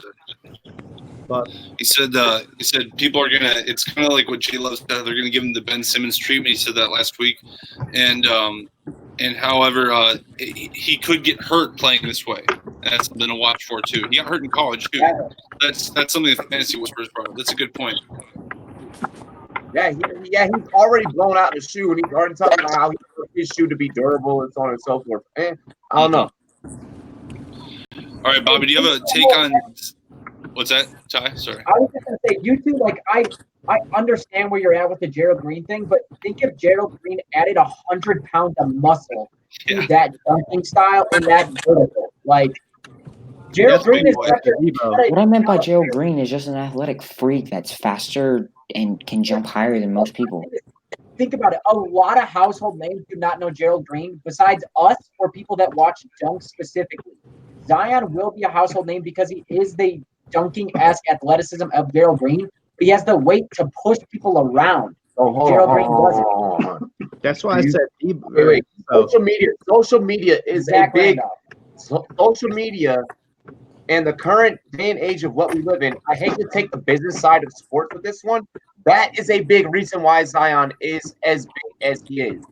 Let's not forget that this kid is like Ronaldo said, or I'm sorry, Blackout King said in the chat. This is a kid that's 20 years old and still has energy. Okay, the social media era is providing him the ability to have as much hype as he is. So let's not forget that. It's true. I think he has a fantastic talent too, and that's the reason why he's so darn famous. Bob, do you have any final takes on the Zion Williamson question? No, I'm with J Love. I think it's overhyped. I think I'm with J Love. I think he's. So Nathan Spratt had an interesting question in the chat, and I'm just going to take it because it's such a good question that we got to ask it. Yeah. Bobby, do you think the Warriors are going to get back to the finals anytime soon? I think the Warriors 2 or 3 years. Do I think the Warriors are going to get back to the finals? Yes. There's a possibility. I don't. Maybe 2 years. So okay. So you think in a couple of years they could find their way back to the finals? They could probably, they could probably squeeze their way in there. All right, Nick Howard, what do you think about that? The Warriors there. I don't know. I think they could make it. It all depends on how we talked about last week, how D'Lo and Steph mixed together. They lost a lot of defense. And you got ball dominant guys that I think are going to show flashes, like I said last week. But when they go up against a good defensive team, a deep squad, or just matchups, getting 8 and alive in the post or in fast break opportunities, I don't know. I'm still giving them credit as being the Warriors. I still give them that respect, but I could see somebody stepping up and giving them a run for their money. And I'm not exactly sure how the D'Lo Curry mix is going to be. I think losing Clay, if Clay comes back, that'd be great for them. But not having Clay, a lot of people sleep on Clay for his ability to guard the wing and to pretty much be like a take anything he can get type of guy. I love Klay Thompson's game. It doesn't he doesn't go for anything in particular. He waits for whatever's available. Like whatever you show him, he takes advantage of. And that's how I play. I like guys like that. But I think if Clay plays, yeah, I would say that they're going to probably go back. About 80% going to go back. Without Clay, I don't know. I think it's 50-50. Okay. That's why I said 2 years, because it's not going to be this year. Yeah, Clay won't be back for at least February. All right, Rumboyz OG, what do you think about the Warriors and their chances in the near future? Let's say up to 1 to 3 years. Do you think they have a chance to get back to the finals, or just when do you think they have a chance, if at all? I'll take off with it first. For me, with these guys, I think they're still going to be a great team. Again, we know that they've lost a lot of key pieces. I mean, no Iguodala may have been older and running out of his role, but the dude was the glue, in my opinion, that kept that team moving, kept that thing together, put all these guys in the right place. Draymond is still Defensive Player of the Year-esque. We know what Clay and Steph can do, but I do honestly not think we see the Warriors in the next 2 or 3 years. I think the West is tough. I think it is going to be hard. There are a lot of teams gunning for that position. And again, you see already a team like the Nuggets that are the number 2 seed already last year, only getting older, only adding pieces to that, only including, chemistry with everything. I think the West is too tough for a team that is losing pieces as opposed to holding pieces or gaining pieces. It's not even like they're holding these guys down. They're literally losing pieces as they go. And I playoffs, absolutely. I mean, don't take this wrong. Playoffs, absolutely. Finals, no. I do not see it in the next 2 or 3 years, though. Interesting. I kind of agree with that. I'm going to agree here with Ty. I definitely see that the Warriors are making the playoffs. I mean, Steph himself is a phenomenal player. I mean, yeah, that man can MVP. He gets people open. Like 40 points a game. Didn't he wait really quick before you continue? Didn't he AFC by himself before they had gotten the rest of the draft picks? He AFC'd by himself. Yes, he did. Yeah. Yes, okay. And at the end of the day, it literally came down to Steph, Clay, Andre Iguodala, and Draymond Green. I mean, you cut one of those pieces out, they're still making the playoffs. I mean, I wouldn't necessarily say finals, but they'll still make playoffs for sure. So what I am going to state is this, and yes, ladies and gentlemen, you all know that I am your resident Lakers fan. Shout out to everyone back home in LA. Rosecrans, what's good? I gotta keep it real. I mean, y'all both. I was gonna do my take, and y'all could have held up to it. If Klay Thompson rehabs himself in enough time, let's say he hits up Adrian Peterson on Twitter, right? And he's like, "What does it take for me to?" Bobby. I'm saying. I mean, well, Even Saquon Barkley, Saquon, but even Saquon has regenerated from an injury, at rapid time. Let's say he hits up one of these guys. What have you done? What has been your secret? Drew Brees hit up Mike Trout to help Brady? out his injury. Brady? Yeah, Brady. Brady? I love If Clay is able to find that assistance, especially that assistance from a sports medicine standpoint, and maybe Nick Howard can even elaborate on that facet from it a little bit more, and get his body back in enough time. Do I have the Lakers in the finals? Yes, that's with the current state of the Warriors. Klay Thompson comes back. Yeah, I'm fucking worried because you have the Splash Brothers. I don't care with or without KD because those two boys, they can hit from such a high clip and high percentage probability points that they can outshoot you and outscore you in a game. And that's dangerous and that's deadly unless you're playing that backcourt defense on them, and which I think that Anthony Davis can do for us. But I will say that the window of opportunity for the finals for them is there. It depends on when Clay comes back and how Clay fits into the rhythm when he comes back. Interesting. Nick Howard. You got a.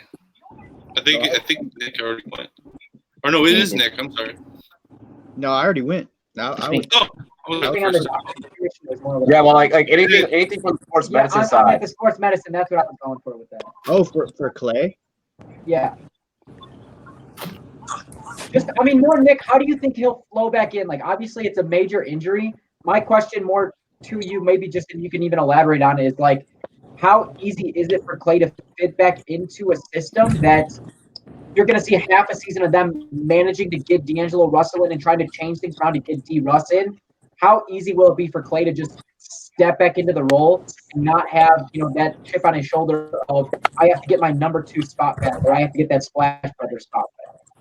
I don't think he will, and I think with Iggy and KD going, Draymond is an integral part of that team. He's like the backbone. He's the defensive anchor of that squad. He's like the older brother that looks out for them when they talk too much shit, and he's got to go and regulate and handle the business. But at the same time, Clay takes really good care of his body, and he's a worker. He's got like that legendary work ethic, and he got it from his pops. Like his dad wasn't anything special. He just worked hard, and he instilled that into him. I could see him coming back early, and being ready. And he's already played with most of those. I mean, losing KD, losing Iggy's big, but he's already played with Curry. He's already played with Dre. Kerr knows how he plays that motion offense. Like he'll still be the same guy. It's all about how he goes about recovery and re-strengthening. That's all that's about. I actually 100% agree. I think he'll be fine, honestly. Bob, do you got any takes on the Warriors? Or wait, where are we? Everybody went. All right. This season's pretty much a wash for them. I could actually see them sliding out of the playoffs, as weird as that sounds. Not because of the lack of star talent. They have the stars. They have D'Lo. They have Draymond. They have, of course, Stephen Curry. Mm-hmm. It is their bench. Once one of those guys goes on the bench, mainly being D'Lo or Steph, there is no one, and I mean no one, that is going to score for that team. Their starting small forward at the moment is probably going to be Draymond. As weird as that sounds, the lineup they're probably going to have to run is going to involve Amari Spellman starting. And that in itself is an issue. Teams are just going to attack that. Their defensive backcourt is atrocious. Neither of those two dudes are going to be able to play defense on anybody. And just for that reason alone, I do think the Kings have a better team than the Warriors at this moment. That's the team. Wow, he did not really just say that. Okay. The fucking Kings? I agree. I like their squad. A lot of people are really high on the Kings as well as I am. I'm really low on the Warriors of this team because their defensive issues and their lack of depth, and it's something that's hurt them in the past. And without Kevin Durant and Klay Thompson, this team is not looking like even Can I any throw a sort of team in competitor. there? No, Can I You have throw the a team in there? Mavericks. You have the No, Mavericks no. that are rising. You have the Kings that are rising. You have the Lakers that are rising up in the playoffs. Someone's What about falling the out. Clippers? The Clippers are rising Oh, yeah. too. I mean, What about the Clippers? Yeah. all Yeah. these teams are going up, and the Warriors not even staying stagnant. They're just falling. So really Um, quick, I before we personally go on to the don't next think that topic, there's. really quick, What's that? before we go on to the next topic, J Love, for the sake of your position and for the sake of the future positions of every other junior reporter out there, I hope that you're right, man. Hey, I gotta throw a I bone. don't think there's any Hey, way. you did I don't really think there's good. any way Really good. with But Steph Curry you missed the playoffs. I just don't. I'm not saying it's likely. I'm saying there's a You're too high chance. on Steph Curry in general. Yeah. There You're too high on is Steph Curry in general, dog. there I'm is not a chance really that they miss the playoffs. That's all I said. I didn't say it is likely. I said there's a chance. He Right. said there's Okay. a chance. He said there's a But chance. Okay. I'm gonna say this: they're not gonna be a top 5 seed. I can guarantee that. It's just not gonna I can see happen. that. But I do want to throw something out. Just throw out a bone for you guys and see if you like it. A team that's going through literal cap hell. The Warriors have the worst cap situation in the NBA. So let's take this idea. The Warriors have taken an idea of shopping D'Angelo Russell in the future. So after this year, take this year as a wash, right? You take D'Angelo Russell, who's under contract. You have Steph Curry and Klay Thompson. I thought of this idea kind of on the spot just a few minutes ago. What if you sent D'Angelo Russell to the Orlando Magic to pick up Evan Fournier, a first-round pick, and Jonathan Isaac? That gives you bench scoring, some defensive versatility for a guy that kind of reminds me of Andre Iguodala and Jonathan Isaac, a young guy who's not going to demand a lot of money, and you pick up a first-round pick just from sending a guy who you only got just because you're throwing away Kevin Durant for nothing. Mhm. Okay. I like I that. agree with that. That's a good take. That's a But good And I also strategy. agree they could drop to the It's fifth seed. I man, don't think they're going to the get Magic- bodied in the playoffs. The Magic wanted Russell and were a high choice for Russell to go get anyways. They want D'Angelo Russell. Exactly. That's So why you I'm like saying this. take this year to watch. He's gonna Take be this- like he's gonna move from a junior writer, like to full staff writer, from full staff writer to like being a GM somewhere. He's gonna be our Lewis Riddick one day. Like he's already our little Todd McShay. I like it. I have Look a at your football fucking hair. Just kidding. Yeah, we can't look like fucking twins here. Like, Yo, We can I come can't wait back to to date you two basketball. motherfuckers stand next to each other. I'm gonna be like, Watch one of them will be like here and the other one be here. well, J Love's definitely gonna like fucking tower. Yeah, my J Love ass. is taller than him He's gonna already. tower my ass. What's the I'm, next one? I'm a hair All right. under 6. I'm a hair under 6 foot. I'm gonna right go back to football quick. And we can come back to basketball. Or we can do whatever.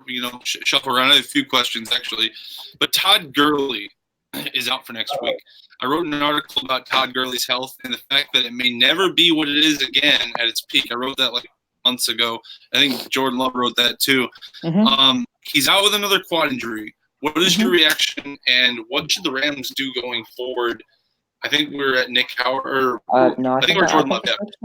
Yeah. Can I just say I was right about the Rams this year? No, you can't say that, but go ahead with your take. No, go ahead. No. Say it. I came into this year saying a few weeks ago on Rumboyz After Dark saying that the Rams are the most overrated team in the NFL coming into the season based off of previous accolades. Last year they were a great team. They're harbored by injury. Their defense is awful. Todd Gurley is not going to be consistently healthy throughout the rest of his career. And Jared Goff is a system quarterback. And if teams start to catch on to Sean McVay, it is a wrap for that offense. And what do you know what's happening? Other than Cooper Kupp, none of those receivers are creating separation. Sean McVay's play calling is starting to be to appear as lackluster, and that defense is awful, especially with Aqib Talib being out for a few weeks now. That defense is not looking hot. This team needs to get out. This team needs to get out of the cap situation they're in. Similar to the Warriors, they need to make moves. They need to drop big, huge contracts that they have. Their offensive line is only getting worse. Todd Gurley's getting worse, and they've locked him into a massive contract that they're already knowing that they're regretting. They just paid Jared Goff to a massive contract, and he's a system quarterback. I can't see any situation where the next 5 years the Rams are going to be better than a 500 team, especially at this moment.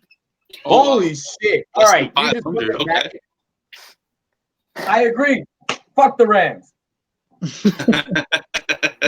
feel like Cali like 5 times. I've been an Oakland fan since I was this tall, my nigga.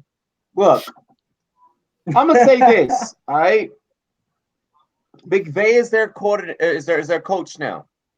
They are not going back to the dark ages. So to me, when I hear 500, that's the dark ages. Turbo set. Yakum. But in regards to Gurley, look, he's on the decline. They will figure that out. This is a pass happy offense anyway. You got Cooper Kupp. You got Brandon Cooks when he comes back healthy. Robert Woods. Gerald Everett now. Josh Reynolds is back there in case any one of these guys get injured. So, I mean, come on now. What's going on with their line? That's Their line the is real awful. problem. Their line is awful. Falling Their apart since running back last depth year. is awful. Jared Goff is not looking That's like the an problem. Yeah, no, but we'll talk. We'll talk.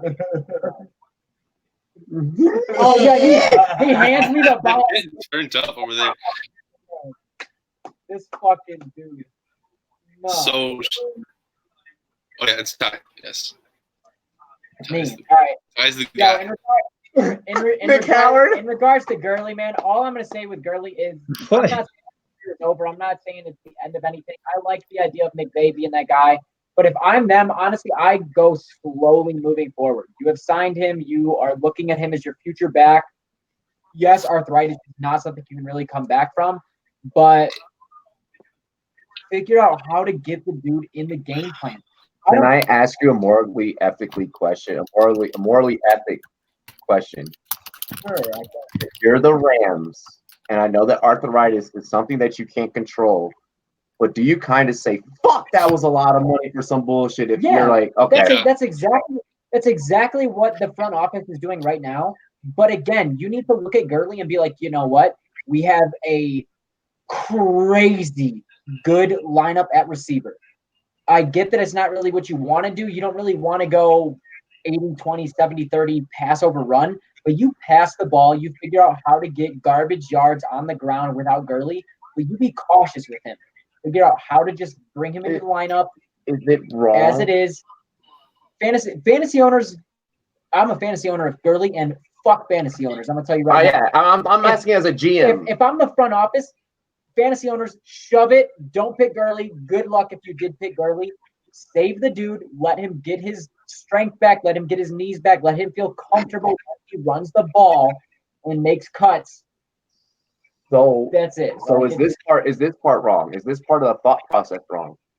Well, fuck it. You have arthritis anyways. I might as well pound you into the ground while I still have you. Not right now. He's so young for me. I look at him for like 2 or 3 more years. Even I say pound him into the ground. Pound him into the ground. As a whole crew. I mean, Nick and J Love, all of them. Tell me you have Gurley, even 15 to 15 carries a game. I would let Gurley run that each game for years to come, as opposed to you got arthritis. Fuck it, bro. You got 25, 30 carries a game. Like, I would rather give 15 to 20. I'm with Robbie on this one. Dude, I would rather give 15 to 20 carries, even as a decoy. You play action Gurley on the play he's in. Why is not wide open? Why is Woods not on the other side of the safety? Why? Todd Gurley is getting $20 million a year, guaranteed, pretty much. That's that. Right. He's getting that. So why not do this? You're already in a bad cap spot. Your team's going nowhere. Pound him into the pavement, then cut him. After this year, next year, cut him. Deal with the dead weight. He can retire. He can go play for a league minimum somewhere else. We don't need you anymore. We can draft a running back. Running backs are replaceable. We know this. It's evident. That's why it's important for the running back market to be reset in the first place. Melvin Gordon's not going to get a contract this offseason that's worth money because the Chargers, while they're not doing good, Austin Eckler is proving that he can sustain that offense in. I'm sorry, but Zeke isn't going to last much longer. Yes, there are a lot of number 2 running backs doing work. And again, I'm not telling you to sit the dude out and not play anything. Again, you guys are saying an extra 5 to 10 carries a game is running him into the ground. I'm saying run the dude. Don't hold back. Don't rip the reins on this fucking stallion here that is Todd Gurley. Let the dude run 15 to 20 times a game. Yeah, you have to run a little two-back committee, but Gurley's potential on 15 carries a game is tremendous. Pound that motherfucker to the ground. Even if there's 10 out of 15 carries that are, yo, we're just going to give it to Gurley so that it takes the top off of the defense, it makes something work. Don't ruin the dude's career in 2 years. Let him last 3 to 4. Yes, when his contract ends, you have a question.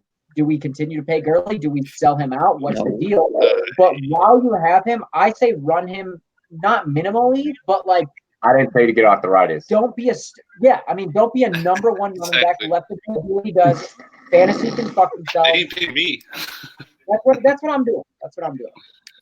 Yo, You know what's so fucked up is that if it were someone I cared about, I'd have a completely different take.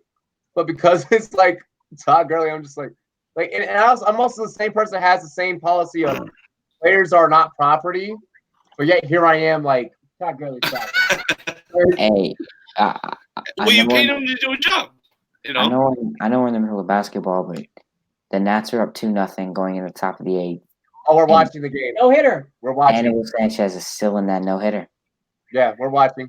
He did get the walk. Wow, that's impressive. He has RJ one Coward, walk.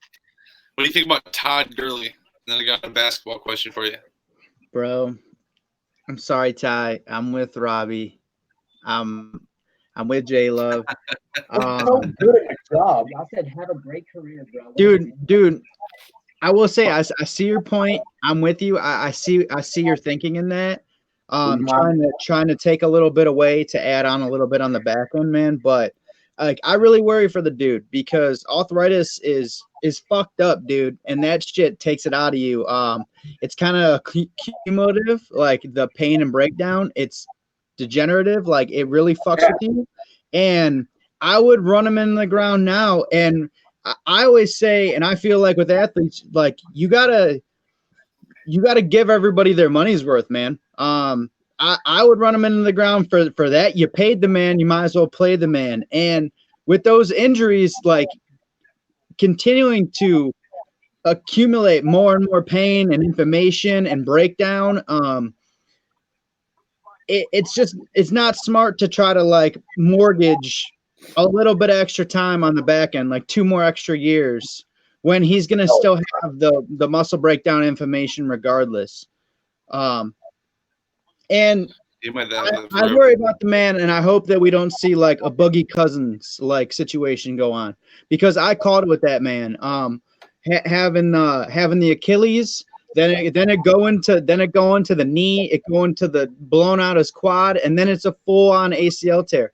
If I'm saying it now, like those injuries, like they travel up or they travel down, and once you hit like one major part, it affects another major part with some inflammation or some sort of just nagging pain from then on. So I think you're going to see him have an issue in the next 3 to 5 if he's still playing in 5. What's up, Ty? Yo, last thing. So then, same team, slightly different injury. Do you just say, Cooper Kupp, you're now playing 90% of snaps? I don't care if you tore your ish last year. You're playing 90% of snaps. Or as an offense and as a GM, do you say, you know what, maybe 3 to 5 times we can take him off the field, limit Cooper Kupp, let him get it? Again, different injury. I get arthritis is no matter what you're dealing with, permanent ass injury, but the same thing happened to Cooper Kupp. Like, would you rather see him play an extra year or 2 on your squad by not letting him play all 90% of downs? Or are you the person that's different? I'll tell you what. I know they're different. An ACL is a lot different. We need it now. Both of you get the fuck out there 100%. I think that they have different cases. Cooper Kupp hasn't had that secondary injury yet. Knock on wood. I have him in fantasy in 2 leagues. I love that man. But Gurley, like how we were just talking about Boogie. Thank you for getting us a step closer to the World Series. Oh, they win? No, we're about to get there. No, there's a fan in the thing, Clayton. Yeah, you see Yeah, the chat. Okay, but yeah, just how we were talking about Boogie, about like how those injuries like went up or went down and went to another area. I'm calling it if the next thing to go on Boogie is the hip flexor, and if the hip flexor goes, he is done. His quality of life would even suffer if that happens. Let alone playing basketball anymore, because that is like the number one. Look at Bo Jackson. That's the number one thing you do not want to have fuck up on yourself. But with Cooper Kupp in comparison to Gurley already had that secondary injury. And everybody is circumstantial. Like everybody's body is different. Everybody handles injury, inflammation, anything like that, sickness differently. And Cooper Kupp hasn't had that secondary injury. And through his therapy, he actually came back stronger and like with more burst and actually like more vertical. So he did what he needed to do through therapy and actually strengthened himself more than he was before. And he hasn't had that secondary injury like Gurley has with the knee bothering him and now the quad. So that makes me think that the next thing that's going to go bad on the man, knock on wood, is it's going to slip down and go into the ACL, MCL, or it's going to go up into the hip. And I hope, man, I really hope that it doesn't. And I'd run him. I'd get your money's worth and run the man. I like it. Might have to. All right, are we ready for the Everybody is different. Like that's the thing. Like that's my explanation on like I start Cup and roll Cup out there. Or everyone's body's totally different. It's crazy. You never know. I just felt like I had to fucking massage my ACL after that. Like when he just said that shit. Come on. Did you hear that? He said ACL, then the MC, then the hip. Then it just shoots up and then it's done. Dude, it's either one. Either one is gonna be affected because inflammation or tendonitis or something will revolve around later on after football. Especially Nick Howard. Already having that. Nick, chill out. Dude, My guy. He said chill out. Next question. We're talking real life here, J Love. I'm done with injury talk. I have a game tomorrow. I'm done with injury talk. I'm done with that shit. Oh fuck. Well, shoot, you might not like this next question actually. Nick Howard, my guy Cam Newton. He has been banged up. He went on YouTube, his own personal YouTube channel, and was smoking a cigar, drinking some wine. He was talking about, his future. It was basically, he was just saying, he's just been too banged up to play. Would you start him if, given the success that Kyle Allen's had, would you start him if he's healthy? No. I would let him come back. I wouldn't start him week 1 when he's activated and available to play. I would give him like 3-4 weeks to sit and watch and just even further recuperate, because a guy like Cam, he's going to see Kyle Allen doing what he's doing, and he's not going to want him to take his spot, and he's going to try to rush back. So I would put him on ice even after he comes off and becomes active. And I would roll with Allen a couple more weeks. And then, hey, if you're in a playoff race, if you're trying to get a late push at the end of the year, yeah, go with Cam. Go with Cam just for the athleticism factor, and hopefully you can get somebody away on the D, and they have to scheme around him probably running. And I'd like to see him get back to being himself with being a threat to run too. I want him to be 100% healthy. We haven't seen that in years for Cam. What do you guys have to say about Cam? And then I got a nice basketball question. Robbie's gonna love it. Shit, my bad. We're good. Don't go with the guy who's gonna save the no hitter. It's part of it, bro. Get excited, Yeah. So here's my take on Cam Newton. Hey, young fella. Listen here. I'm sorry, but give me that ball. Nah, I'm playing. Cam Newton's not coming back anytime soon. Cam Newton would love to come back and be able to take over his team like that. And the only person that's able to come back and say that is the great Drew Brees. So with that being said, and with that being stated, Kyle Allen, this is your team now. You need to come through. You need to figure it out before it becomes Will Greer's team. They did draft a quarterback.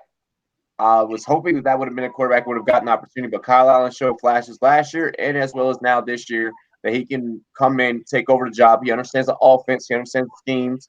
He understands what Rivera is expecting and wanting out of that offense. That offense now flows through Christian McCaffrey. As long as the best player on the field is Christian McCaffrey and not Cam Newton, that offense will flow through Christian McCaffrey and not Cam Newton. So with that being said and with that being stated, it don't matter if Cam come back or not. He's gonna sit his ass on the bench. All right. I don't like Cam. I'm not putting him back in. Cam, I've said for a while, Cam is done. He can't throw a football. Like I love Cam Newton. I'm done. I like him too. I love Cam Newton. I just want to make sure I say that on my side of things. I respect Cam Newton for sure as a player prior to his injury. After his injury, I can't say so much. I mean, I definitely think the man should be playing high school ball at this point, man. I'm sorry. I mean, his arm is trash. He is complete garbage. I know we mental to a win. Bro, not even, bro. I don't think he could bring Sand Creek to a win, bro. Like, I'm sorry. Like, game over. I hate to say it. I mean, I really don't think Cam Newton's going anywhere anytime soon. Disrespect. And he's gonna have to enjoy that bench there while he gets paid the rest of his contract. Wow. All right, Jordan Love. Is Cam Newton coming back? Cam Newton. Who had a good career. Yeah, you had a good career. Tied him cleats up. Put him on a shelf. Hey, put him it's on over. your MVP trophy. Sit on the bench. Sit on the bench. Cool. Collect your cash. Call it a career. It was cool while it lasted, but your body cannot sustain it. Like you said a few years ago, you want to be able to walk when you are 50. You have kids. You want to be able to walk at their graduation. You want to be there for your grandkids. You don't want to be on a wheelchair when you are 50. This is what's going to limit that. Kyle Allen, this has got to be your team. And as of right now, he's played well against bad competition. Against mediocre to good competition, not so much. So I think we're probably going to see Will Grier at some point this year. Hopefully, probably around week 13, because I don't see this team performing too well mid to late season. And we'll probably see some flashes of Will Grier. And if he doesn't show anything really, don't be surprised if the Panthers draft a quarterback. He'll be fine. He'll be fine. I'm in the same boat as you. I like Will Grier. I appreciate it, mofo. What's going on?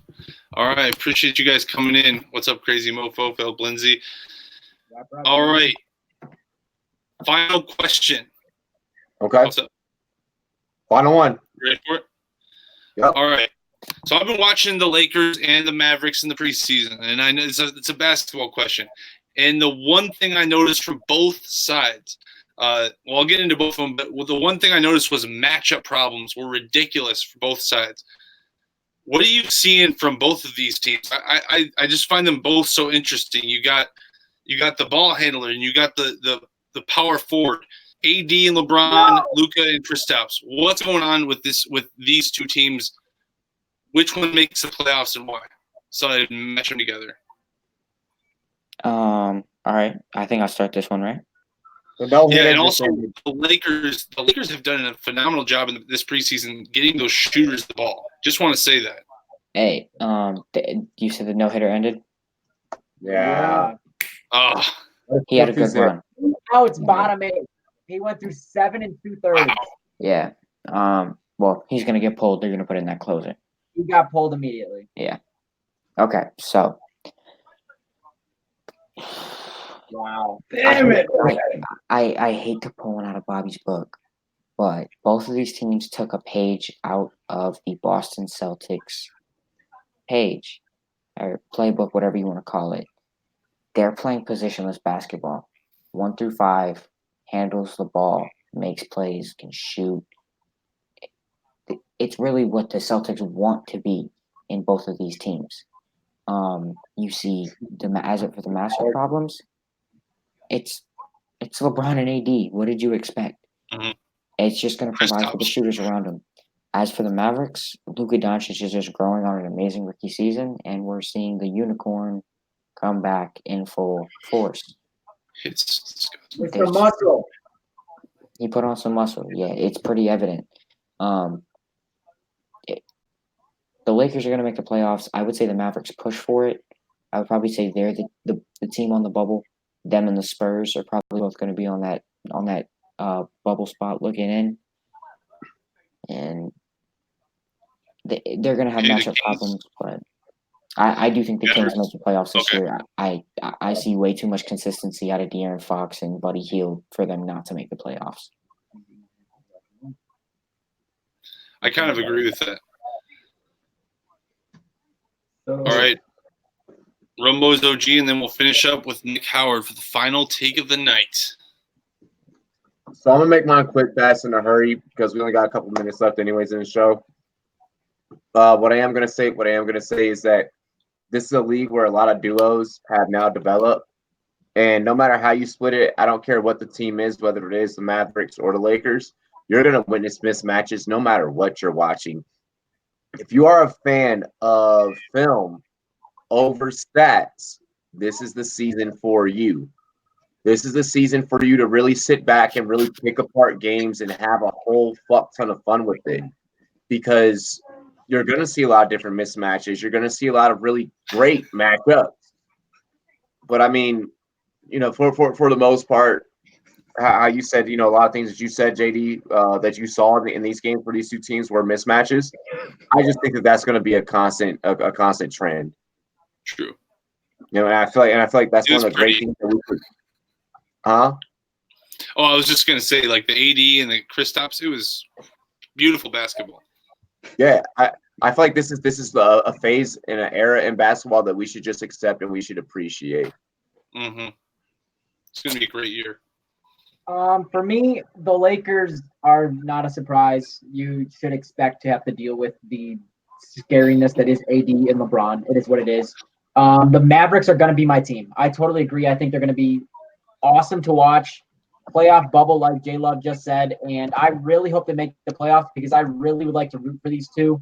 Both obviously, European from another country come together here. Porzingis put on muscle. Luka is redonkulous. I think the Mavericks are going to be one of my dark horses and a team to watch this year. So, otherwise, Lakers, it's what you expect. So, I'm gonna definitely say it almost looks like a resemblance of the old Kobe and Nowitzki days. I mean, you got LeBron, and yeah, exactly, the duos. I mean, yeah, LeBron and AD, and then you got Luka and Porzingis. I really think that Luka and Porzingis might pull it out though. Yep, you had Dirk and Nash, and then you had Kobe and Shaq. Yeah, they're their own special you thing. see them go to the playoffs? I mean, one way or another, it always equated out to this he matchup switched to a is Clippers always, hat. this matchup is always. To be 100% honest, man, I definitely want to let you guys know. I think that the Mavericks might have it. I mean, who do we have next? We got 10 minutes left. Nate. Well, we're talking Lakers. Well, like who do you? Lakers, Mavs, just in general, how you feel about both? I like the Mavs squad. Like they're pretty much like looking like an Olympic international team over there. Pick a litter international team, yeah. And I like them, man. Like they're kind of like a sleeper for me. Like I don't have them in my top 8, like in the playoff picture just yet, but they're like a fringe team right there. Like they could pull something off. And the Lakers, like that duo of Davis and LeBron is gonna be really fun to watch. But I don't know. They seem like to take a word out of LeBron's mouth and a quote from him when he was here in Cleveland. They seem top heavy as fuck in a way. I just hope that they have enough depth. I hope that in crunching pennies and bringing in budget guys to fill out the roster, like do them a justice at the end of the year, and they don't kind of like get mopped up by a deeper, more I don't know the word for it, but just a deeper, more cohesive squad, just like that has had time to like mess with. Like that's another thing too that like I noticed with LeBron teams when he was here in Cleveland. There was never too much time for everybody to like mesh together and like learn how to play together. Besides like 2016 of like guys that stayed from 15. And then they changed it up immediately with the Kyrie trade and then trading Thomas and making all these moves and bringing in guys like damn it, I always forget his name. The little defensive point guard. What'd you say, Robbie? I missed that last part. I was in the private chat. I was in our private chat. Don't on go the into side. it. Don't go into it. Wrap it up. Wrap it up. Let's get into wrap up. Let's get into wrap up. You fucking clown. No, but I had to fuck with you and throw this hat on.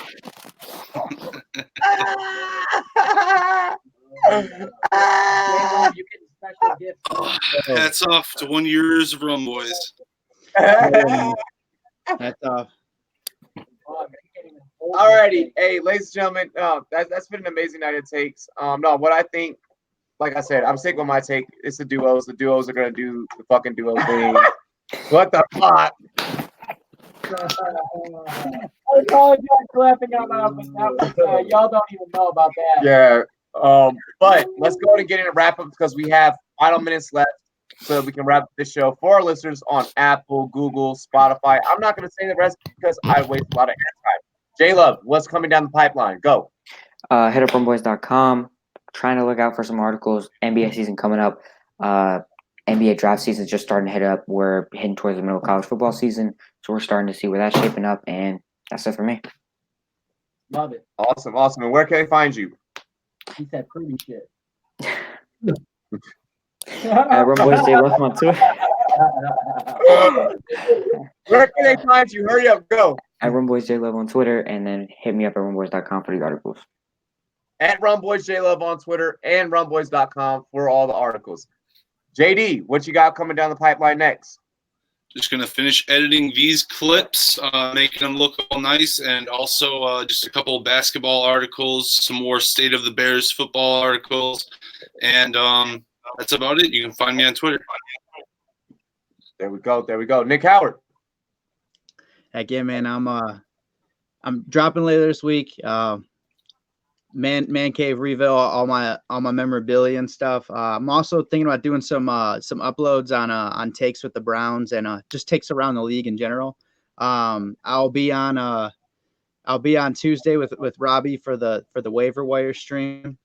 Probably Bobby for predictions again too. And here as always at my new seems like home on Fridays with you guys. Hell yeah. But yeah. Other than that, good luck to everybody, man. This weekend with your teams, your fantasy. Don't talk about it. Dominated J-Love this week. That was pretty good. Cardinals. I'm just kidding, dog. Hey, I picked y'all. Glad to have you, Nick Howard. Regardless, I'm Nick wrapping up too. tomorrow. I just want to get a little bit of a baseball recap for you guys. Want to go over, the game that's happening tonight, what has been happening. I went a little bit over the predictions kind of earlier in the day, but I want to go over it again just for you guys. New predictions on the Final Four that are going down. So look for that. Little something for you guys. Otherwise, you already know, Rum Zone all day Sunday. Every and any play that goes down, be there, be ready for it. It's going to be a lot of fun. 1 year anniversary as well. Me and Robbie are going to get something fun going, so be ready for that. Oh yeah. Any music coming out from you, Pete? DJ Seismic. Yes, check me out on SoundCloud.com bitch I shuffle _ISFL. That's bitch I _SFL. Yeah, if you got any other questions or concerns, man, I'm here for y'all. I appreciate y'all for having me on the team and shouting me out, special guest tonight. I appreciate it. Oh yeah. Yes, sir. Make sure that you guys do check me out tomorrow night. I'll be honest. I'm probably taking the whole afternoon off tomorrow, being that I have to do a fantasy football show for all you wonderful ladies and gentlemen tomorrow night. I will let you know who my special guest will be, or if it's just me and Ty tomorrow night doing the fantasy football start and sit show. I almost said start and shit. Why on that already? I know, right? Hang out with Philip Rivers. But see, luckily, we don't get an FCC violation. We're not on cable yet. So it is a starting show. But when we are on cable, showtime. Don't worry, I know how to censor shit myself. With that being said, though, make sure you guys catch us for tomorrow night, Saturday night. We're probably going to do it maybe around the same time as Rumboyz After Dark. maybe a little bit later, just so all the final injury reports are through. The only reason why the fantasy football start and sit show will be Saturday is because of the NFL game. But I'll be up early in the morning covering at 7:30 Mountain Time. That'll be 9:30 for you guys on the East Coast. In London, mate. Meet me in the London. London Bridge. Oh my God! Wrong song. I totally went with it. So I'll be up with you guys for that game in London. You make sure you do not miss it. And then after that, me and Ty will be with you guys for 7 hours of commercial-free football action on Sportscaster and YouTube. If you are listening to us on Spotify, Apple, Google, all that other good stuff, Radio Public, Stitcher, you should subscribe to the live streams, and you can see all the funny behind the shits action that happens, like us two with these big ass bottles of champagne. Check out the pick'ems with Raj as well. You guys want to see our picks over the weekend that we have coming for Sunday? You want to know who we got, what our bets would be on? We already dropped that for you guys. Check that out with Raj from ESPN. As well as the Waiver Wire show with Nick Howard and myself, as well as our interview from the NFL Players Association with the #1 overall draft pick himself, Kyler Murray. Woo! Woo! With that being said, ladies and gentlemen, fellas, y'all ready? 3, 2, 1. Cheers to me. Cheers to me. Cheers to you. All the wrong boys and girls want to do. Happy 1 year, motherfucker! Peace out. 1 year of greatness. Later, guys.